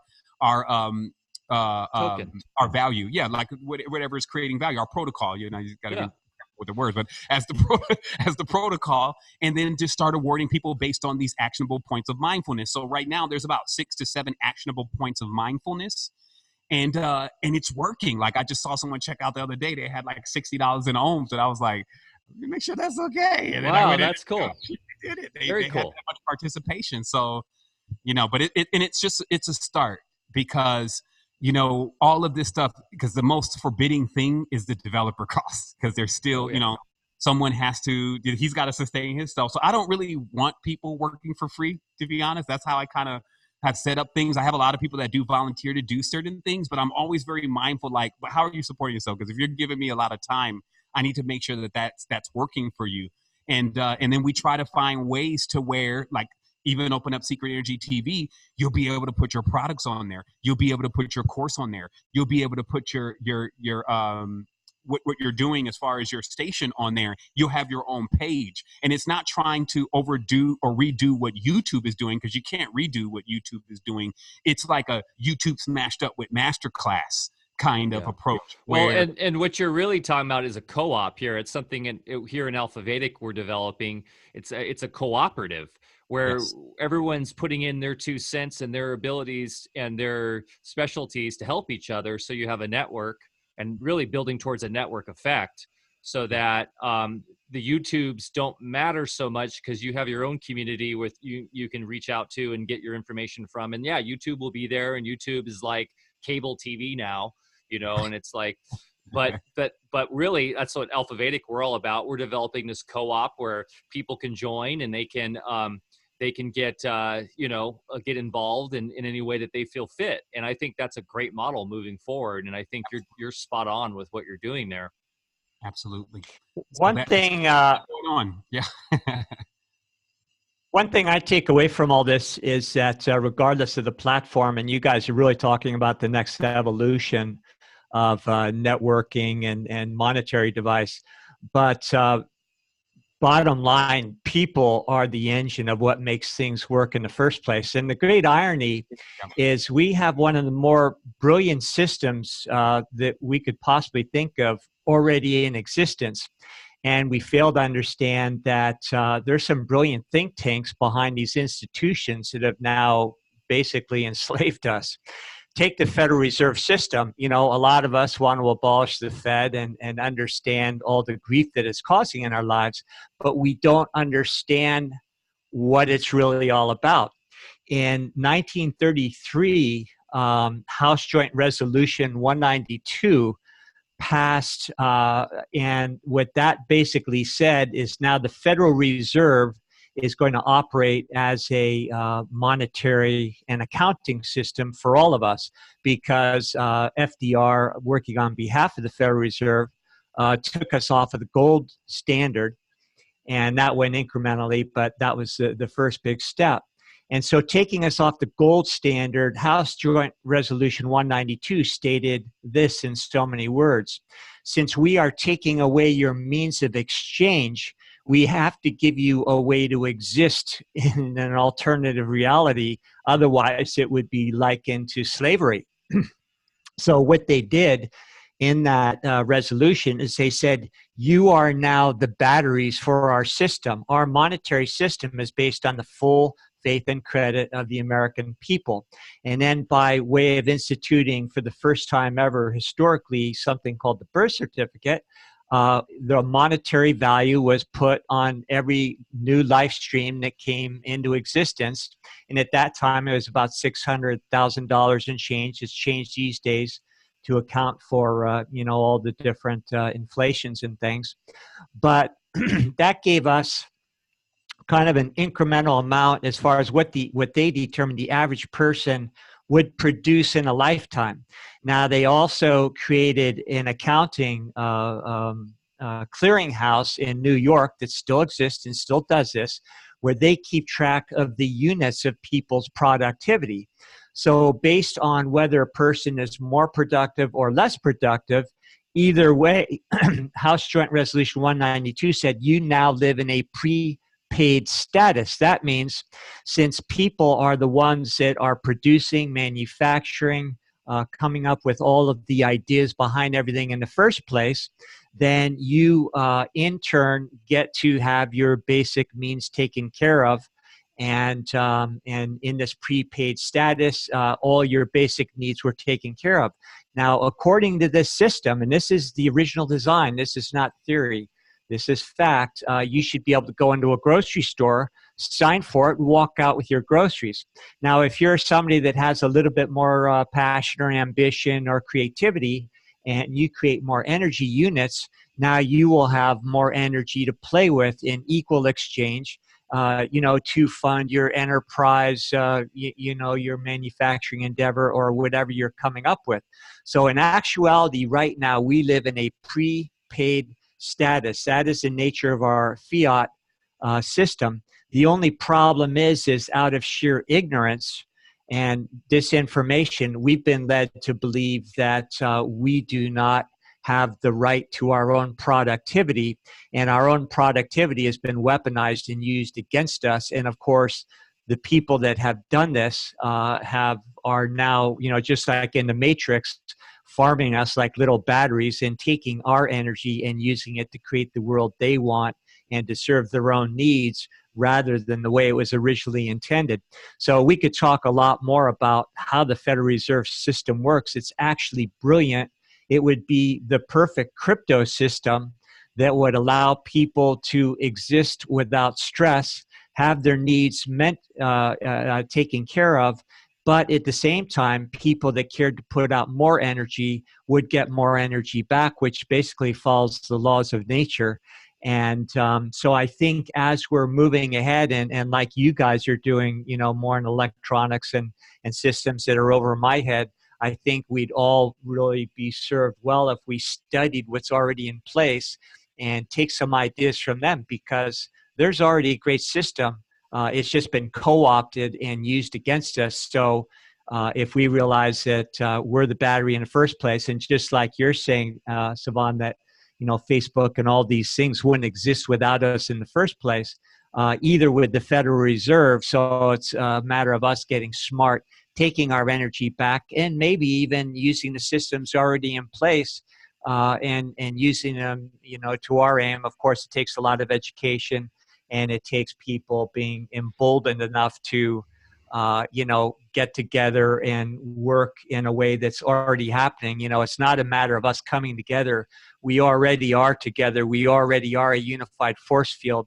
Now it's just a matter of us becoming conscious within that force field and taking back what's already ours. So, and it doesn't have to be a violent struggle anyway. So anyway, I love listening to you guys, and I know you will be the future, to put these systems in place. And I think at the same time, though, we have to realize there are already systems in place that we could use right now.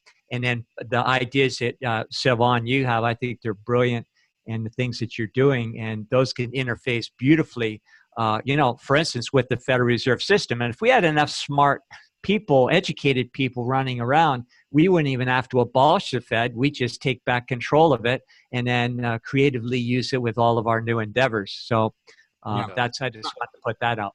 One thing I wanted to definitely, while we're on that topic, is speak directly to is, like just in being in the community for this period, and there's different crews right now. Like I'm seeing that even in the conscious community, there's like what we call the New York crew. There's the LA guys, and these people have their own subdivisions and their own ideas of what consciousness is. And what I noticed that is the plague that is inherited from these groups that is coming from the same world or system that we've been using that's dysfunctional is the idea of competition and the competitive state that even males generally find themselves in. Females have it going on too. And it doesn't even matter if you put the title on them that they're conscious.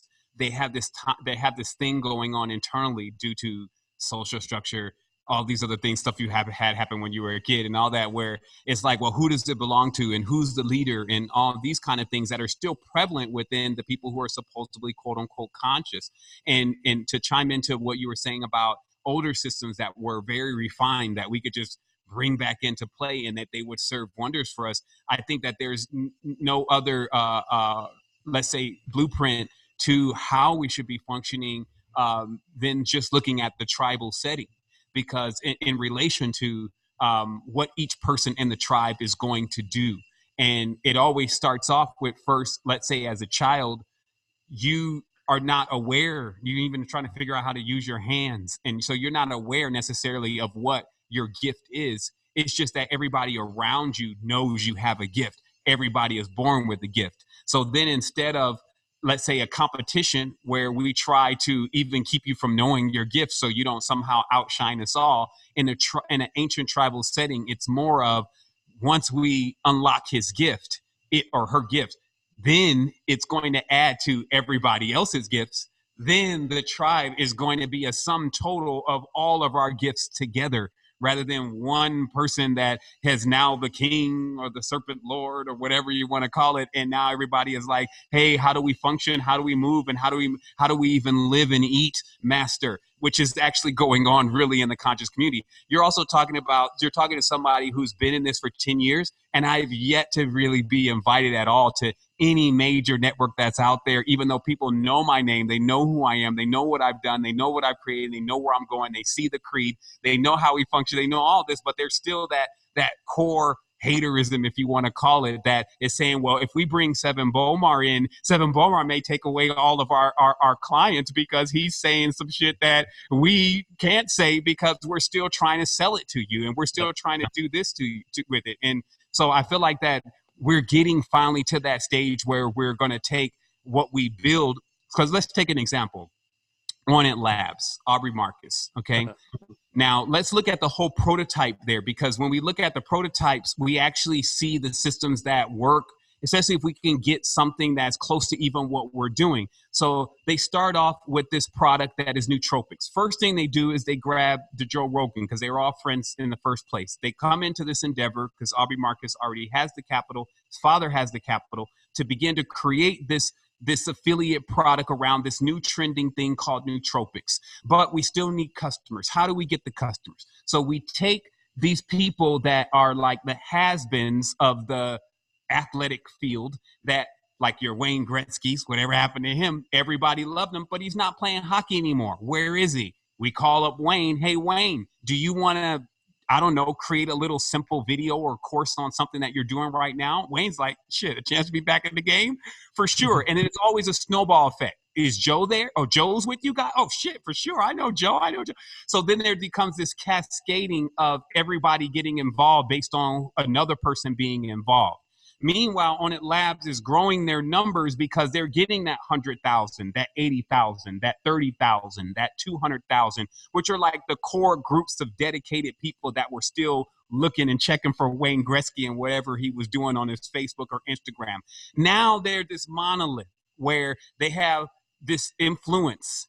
But at the end of the day, how much is On It Labs, for better or for worse? Just something for them to look at their own prototype, doing specifically for the conscious community with the capital that's being earned. How much is Gaia TV at $30 million or whatever it is a month, somewhere in there? They're reporting their profits because they're trading on the market. How much is that current being actually used to continuously drive the growth of the community in a symbiotic way where others begin to unlock whoever they are, the future of this whole thing, that we actually pave the way for them? So I still have quote unquote beef, if you may, with the overall way that things are being run, with the powerhouses that are draining much of the resources that are currently available in the conscious community, because it still only has, as an industry, a 17%, 12 to 17% saturation on mindfulness. And that the lion's share of that is going to still these networks that can afford, because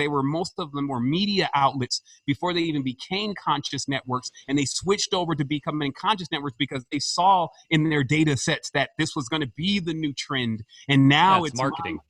And now it's, this kind of thing. And so I feel like that there's that to the community, the conscious community has a date coming with that, to where we have to begin to accept that, even if that's how you were functioning before, that now together we're no longer going to allow this kind of thing to really go on without someone, or all of us, if you may, saying that, hey, can we get one school for kids homeschooling where the money is being put for the parent to come in and to take this homeschool course about consciousness for their kid? Or are we still going to do a new earth where everybody is going to be looking at Sasha? And I'm just saying, for all of us, this is why, let's say, for instance, that other people may not call me in necessarily, because I have to call myself out like that every single day and say, well, Sevan, is it all about you? It's never been about me. That's why we call it understanding. It's actually about you. You're the central character in all this. I'm looking to unlock your gifts, because when you unlock, then all of us, because I can't do this myself. Like, have you ever noticed how if you try to go into a big endeavor by yourself, you end up being the janitor and the president? So who wants to do all of these different aspects by themselves? But I'm just speaking to that for a moment, just because, you know, it came up in my consciousness about, I wouldn't generalize yet that the conscious community is actually in a state where it's ready to utilize the protocols in which that we saw within the Federal Reserve and how they structured their finances to be able to deploy that, because we're still dealing with egotistical outfits that do still suck up the lion's share of what we're calling right now as the conscious community. And that day is coming where it's like, where we have to call that out and say, but if there's no example, here's the thing, because the same thing applies for conspiracy. If there's no example, though, of, so what is the alternative, Sevan? So what is the alternative to this, which we can't complain about because this is what we're using and this is the only thing available? And so I'm saying that as from what I said, especially if there's any of those guys listen, as from a level of constructive criticism, I'm one person with a heart and the compassion and knowing what my best is. See, I know what my best is. I've aced tests that were complicated without studying but one night, because I knew if I flunked out, I probably was going to get whooping when I got home. So I know what my best is, and I challenge myself constantly, well, is that your best?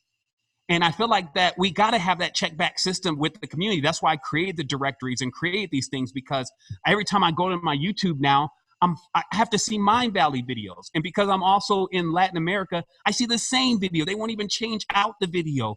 And it's like, but when's the last time Mind Valley, A-Fest, beyond these courses and beyond the stuff that they keep selling, has ever took the millions of dollars that I know that they're making and actually took a fraction of that and spent it on things that we can all benefit from? This is not what we're seeing yet. And I know that because I live in this. I breathe in this. Some of these people are at least 1 degree or 2 degrees of separation from being a friend of one of my friends. And so I can see this, them treating this the same way they would treat if it was a car dealership, the same way that if it was a holistic store on the corner. It's still that bottom line, how much I'm making profits. Also, here's another thing. There are people out here, there are beautiful beings out here right now that have a powerful message that will blow what me and you have to say away. But they have no platform, because the same thing that has happened to me and still happens to me is they look at my numbers and they start seeing, what is the benefit of bringing this guy on to coast. He's known enough to create where all of our people will be going over there, but he's not so known to where he'll be bringing people to us off the list. So they don't even care about if you have something special and amazing to bring to the universe. They care about this number. And so that's what, if you're looking at secret energy and you're looking at what we're doing, that's the big change, is that, and also not everybody starts off like perfect and ready to do this. There has to be that testing ground. That's why we have specialist training, which is free, ambassador training, which is the premium for more intensives. And this is to get you in front of the people that are saying, yeah, you need to brush up on this a little bit more. Or I love the way that you're bringing that. Here's some extra stuff that you can use with it. So that's what I have to say about that. I feel like that the conscious community itself is actually the problem in many ways, because we have created something that we can even say that we have, but we're not necessarily treating it different than what the standard industries and how they're treating their assets are. It's just they don't have enough money. They don't have enough control, because if they did, it would be these guys as the gods or these guys as the president. And then us dealing with now, okay, well, you didn't actually balance your chakra centers out in the first place. Oh, you actually haven't even learned what breathing techniques are. Oh, you're just getting high on mushrooms and DMT and then treating that like it's a party drug rather than realizing the integral sacred side of these elements and these plants and what we're doing with them. So that's why, you know, at the end of the day, somebody has got to say, as a whistleblower or whatever you want to call it, like, some improvements here. Like, I can't actually blame all the time, you know, just the overall World Trade Centers and the vultures and all the stuff that's preying upon us when we have people inside of our own community equipped. They know all of the numbers. They know the metrics. They know the pay-per-click, the cost per minute. They got it down to 0.30 cents cost per minute. But they're still sending you courses rather than just knowledge and information or connection about how you can be one and how you can bring that into total awareness into a community. So I just want to make sure that it doesn't go past the listener's mind to still be aware that we have a lot of power that we are not necessarily governing and using properly because we have gatekeepers also amongst us. And this same thing going on since Mount Shasta's, where we have an involvement even with the Central Intelligence Agencies inside of the conscious community, making sure this beautitude that we keep describing doesn't really start trending the way that it should. Well, can I say one thing? Well, I guess we have to define too what the consciousness community is and not let them define it, right? We're here conscious. We're creating our own communities. Why do we have to, you know, why do we have to pin it on just a few big brands or big channels or big media outlets like Gaia, who through a partner of mine I know the owner of Gaia. He's just a rich guy doing yoga and just kind of making a lot of money and doesn't even have that much control over the content. He trusts in his producers. They're just a media outlet, but we have, I think we give them power when we call them the consciousness community. And I think I kind of make it differ only from the state of that the conscious community, since we're using devices like computers, actually becomes keywords. Unfortunately, but I'm saying we're right now seeing the P2P evolution, the breaking away with content creators being able to have their own platforms. And, you know, I think that what you're talking about is so true. And I think it's a reflection of the old guard fracturing and breaking. And those are the original, maybe some of the big name brand innovators, but they have chosen to be part of the old guard. And maybe some will wake up and they'll see the path and, you know, they'll move. And I do know the owner of Gaia. He's actually a pretty cool, innovative guy. And he just has a big monolith under him. And he's just kind of, like I said, he's just content doing yoga and Kundalini and breath work. And he's just kind of got this money machine under him. And it's just kind of the nature of what we were talking about earlier, the nature of the Fed and the reality of everything around us, how it is and how that's fracturing and breaking. And we're moving into these new mechanisms like what you're building and what we're building. And we're the future of where that's going. And I think there's a lot of people out there that are resonating with that and are feeling that and are searching for these platforms. So it's good that we're talking today because I think it's a necessary because don't get me wrong. I don't think that many of these people sit back and think that they're doing bad things, to be honest. I think actually quite the contrary, that they actually feel like that they're bringing in knowledge or bringing in information or making something happen that otherwise wouldn't happen without them. And I just think that also when that happens, we all get more knowledge about what to do next, right? So there's always a growth process. And I just feel like though, since remember that time draws nigh, like this is 2020 and this kind of behavior has been going on since Mount Shasta. This is not the first time. So, and also even the advent of technologies, being able to, not necessarily computer technologies, but systems that we can use, like let's say, for instance, when communities are together and then they're all, you know, there's a sharecropping going on and those kind of things. This is all what's just being replicated within the digital environment. I just believe that it's not so much as the technique, because the techniques have always been there. It's really that, it's that awareness. You see what I mean? And it's at, how much is this valuable? How valuable is this to you to actually accomplish?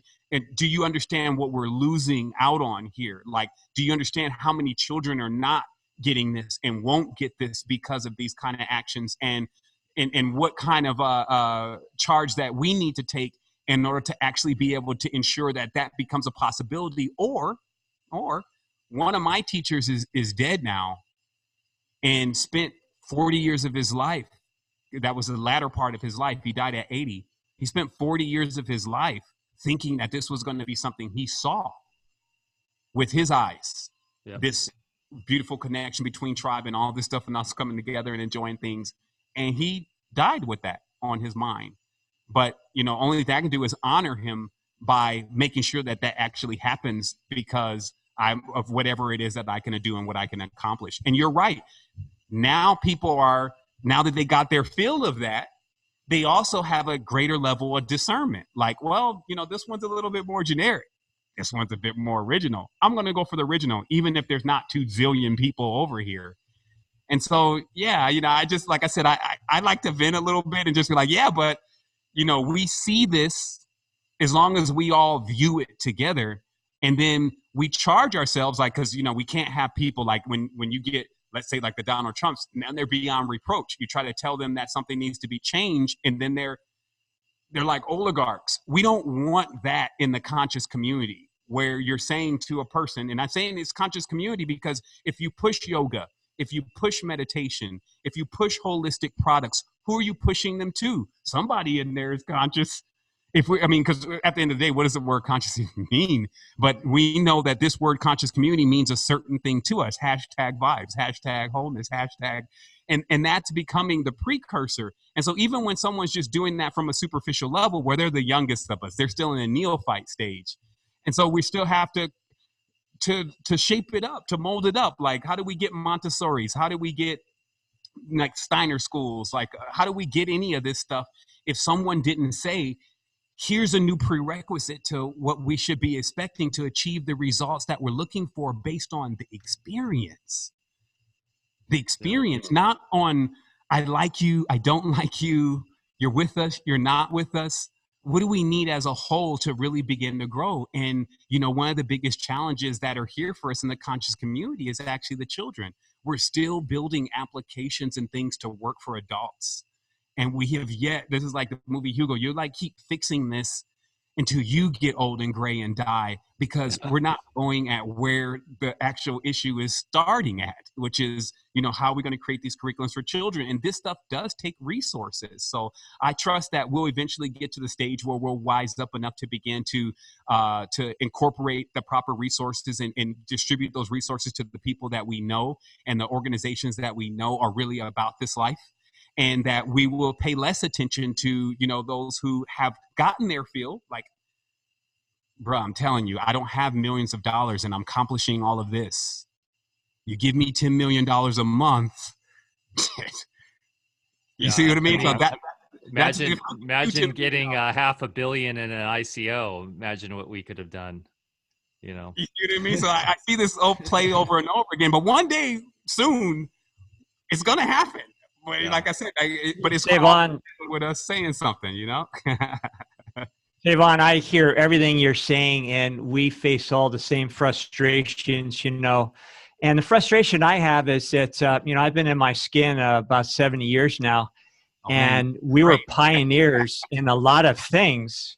And all those things that we've been doing all of these decades, now we look around and we see a lot of armchair quarterbacks that are talking about it, but have never lived it, experienced it. However, they're the ones getting the funding, the notoriety, the numbers. So, but one thing I have learned is that as long as we don't go away, we've always been a half a step ahead of convention. Mm-hmm. And for whatever reason, we had the passion to keep doing what we're doing. And a lot of things where, back in the 60s when, I was studying with people from Europe who were the Steiner experts of the day and bringing Asian medicine into the picture and all these things that are becoming quite trendy. We were lone rangers. People thought we were crazy. And now we look around. Yeah, there's a lot of people just talking about it and really don't have much business talking about it because they've never even done it. On the other hand, word's getting out. And what I've learned is as long as we don't go away and keep staying a half a step ahead, and everything you're saying is right on, I believe, and there's good evidence for it, that there's a whole larger energy at play. and all of these folks that have kind of co-opted things. It doesn't matter if Joe snubs us and he has all these numbers and, you know, and all the people come aboard his platform because, you know, same boss, you know, as the old boss kind of thing. You know, and it doesn't matter if they're doing it consciously or just really focused on their bottom line. Either way, they have co-opted things, but staying in that level, the half a step ahead of them, it's a matter of time. And we have the slipstream of the universe to draft with, you know, or draft into, that is going in our favor. So again, day to day, Mike and I have these discussions all the time. Okay, how can we take care of our bottom line? How can we get our message out? How can we share our real experience of actually doing things? We've adopted the co-op model. I hear what you're doing. It's just amazing. And there's a growing number of individuals like ourselves who are just doing our own thing. Maybe not as many people hear about us. However, again, we are drafting the universe and where things are already going. And these other people that seem to be having more success in getting their message and getting numbers out right now, they're really not in alignment with where things are going. So I guess my message is I have a very strong hunch that we're in the right place at the right time, and just have faith. And it is changing in our favor. You know, I'd like to study history and talk about some of the things, you know, like the Federal Reserve and everything. And I totally agree that, you know, all those things weren't perfect. We're just pointing out that those are things that we can build upon, you know, probably do better rather than building upon it. Just tear the whole thing down and institute with, yeah. But anyway, you get my point. Yeah, for sure. And I mention these things in order for even these people to not become complacent and to feel like they're also beyond reproach, because capital is capital, and we are all sharing this space, like as we share space in this world, but others are a little bit closer to our resonance, and so it's easier to get to them. Like my brother is saying, Michael, he's like, he knows a friend of this guy, so it's just a friend's phone call. It's easier to say something versus if I'm going to try to get Bloomberg to do something for me. You know, he's not a couple phone calls away. And I just want these people to know that we are in many respects, we're out of time.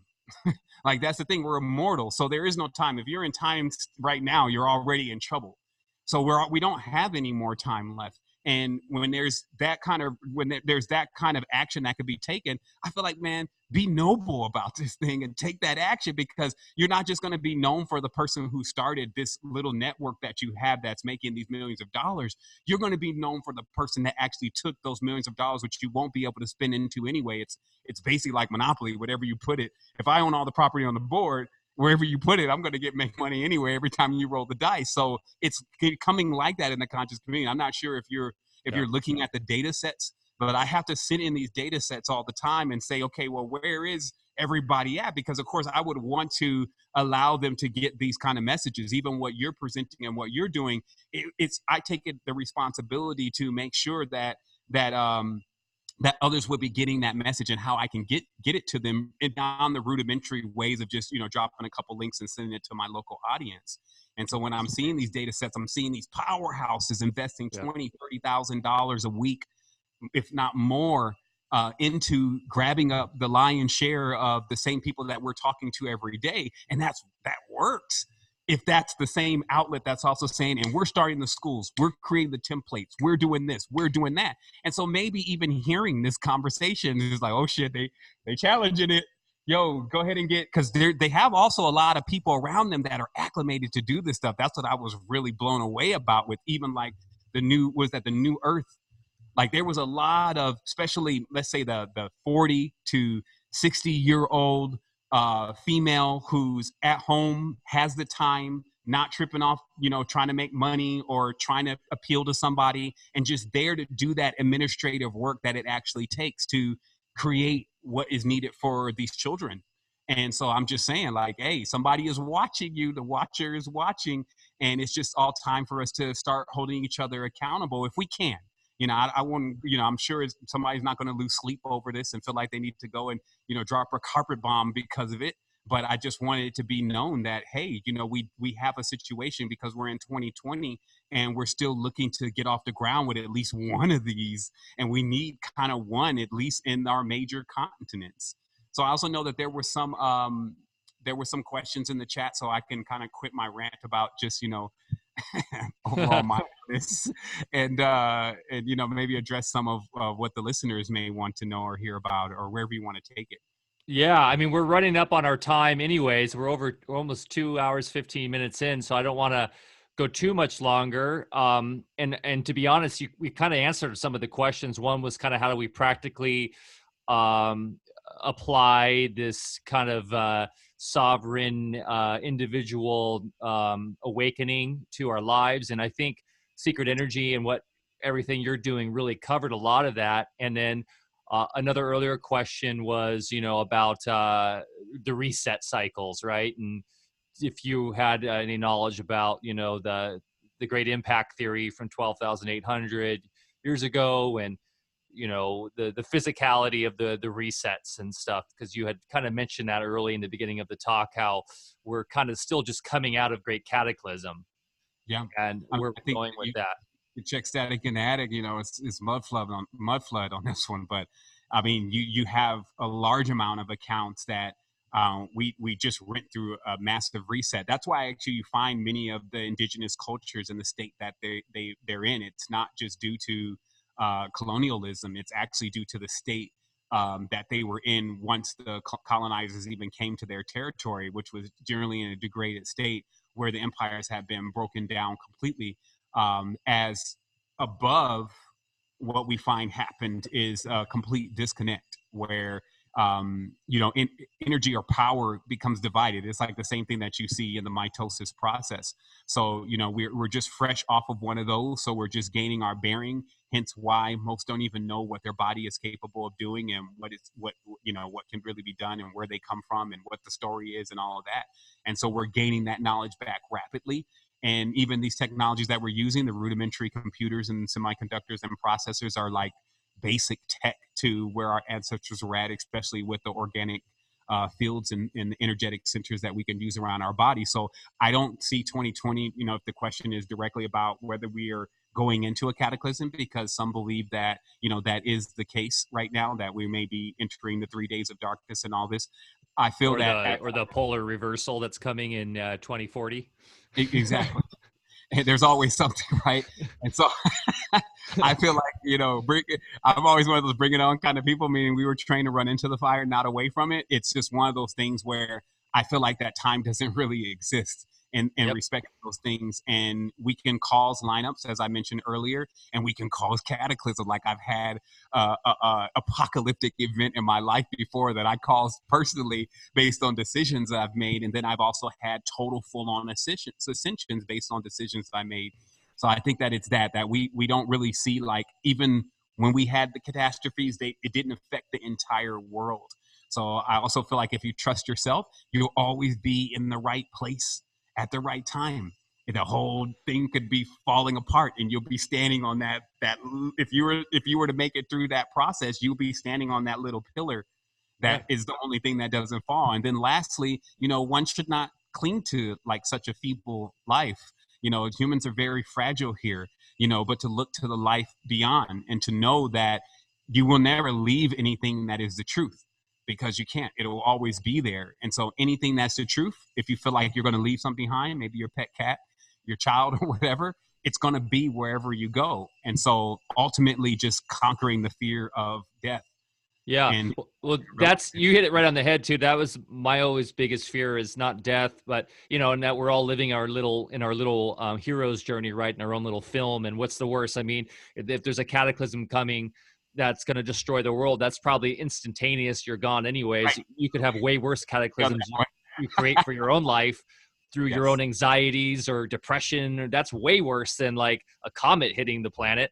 But my biggest fear, and Bear and I have had considerable dialogues about this, because we get deep on our phone chats and our P2P chats when we're in person. That's how Alfacast started, because we go deep all the time.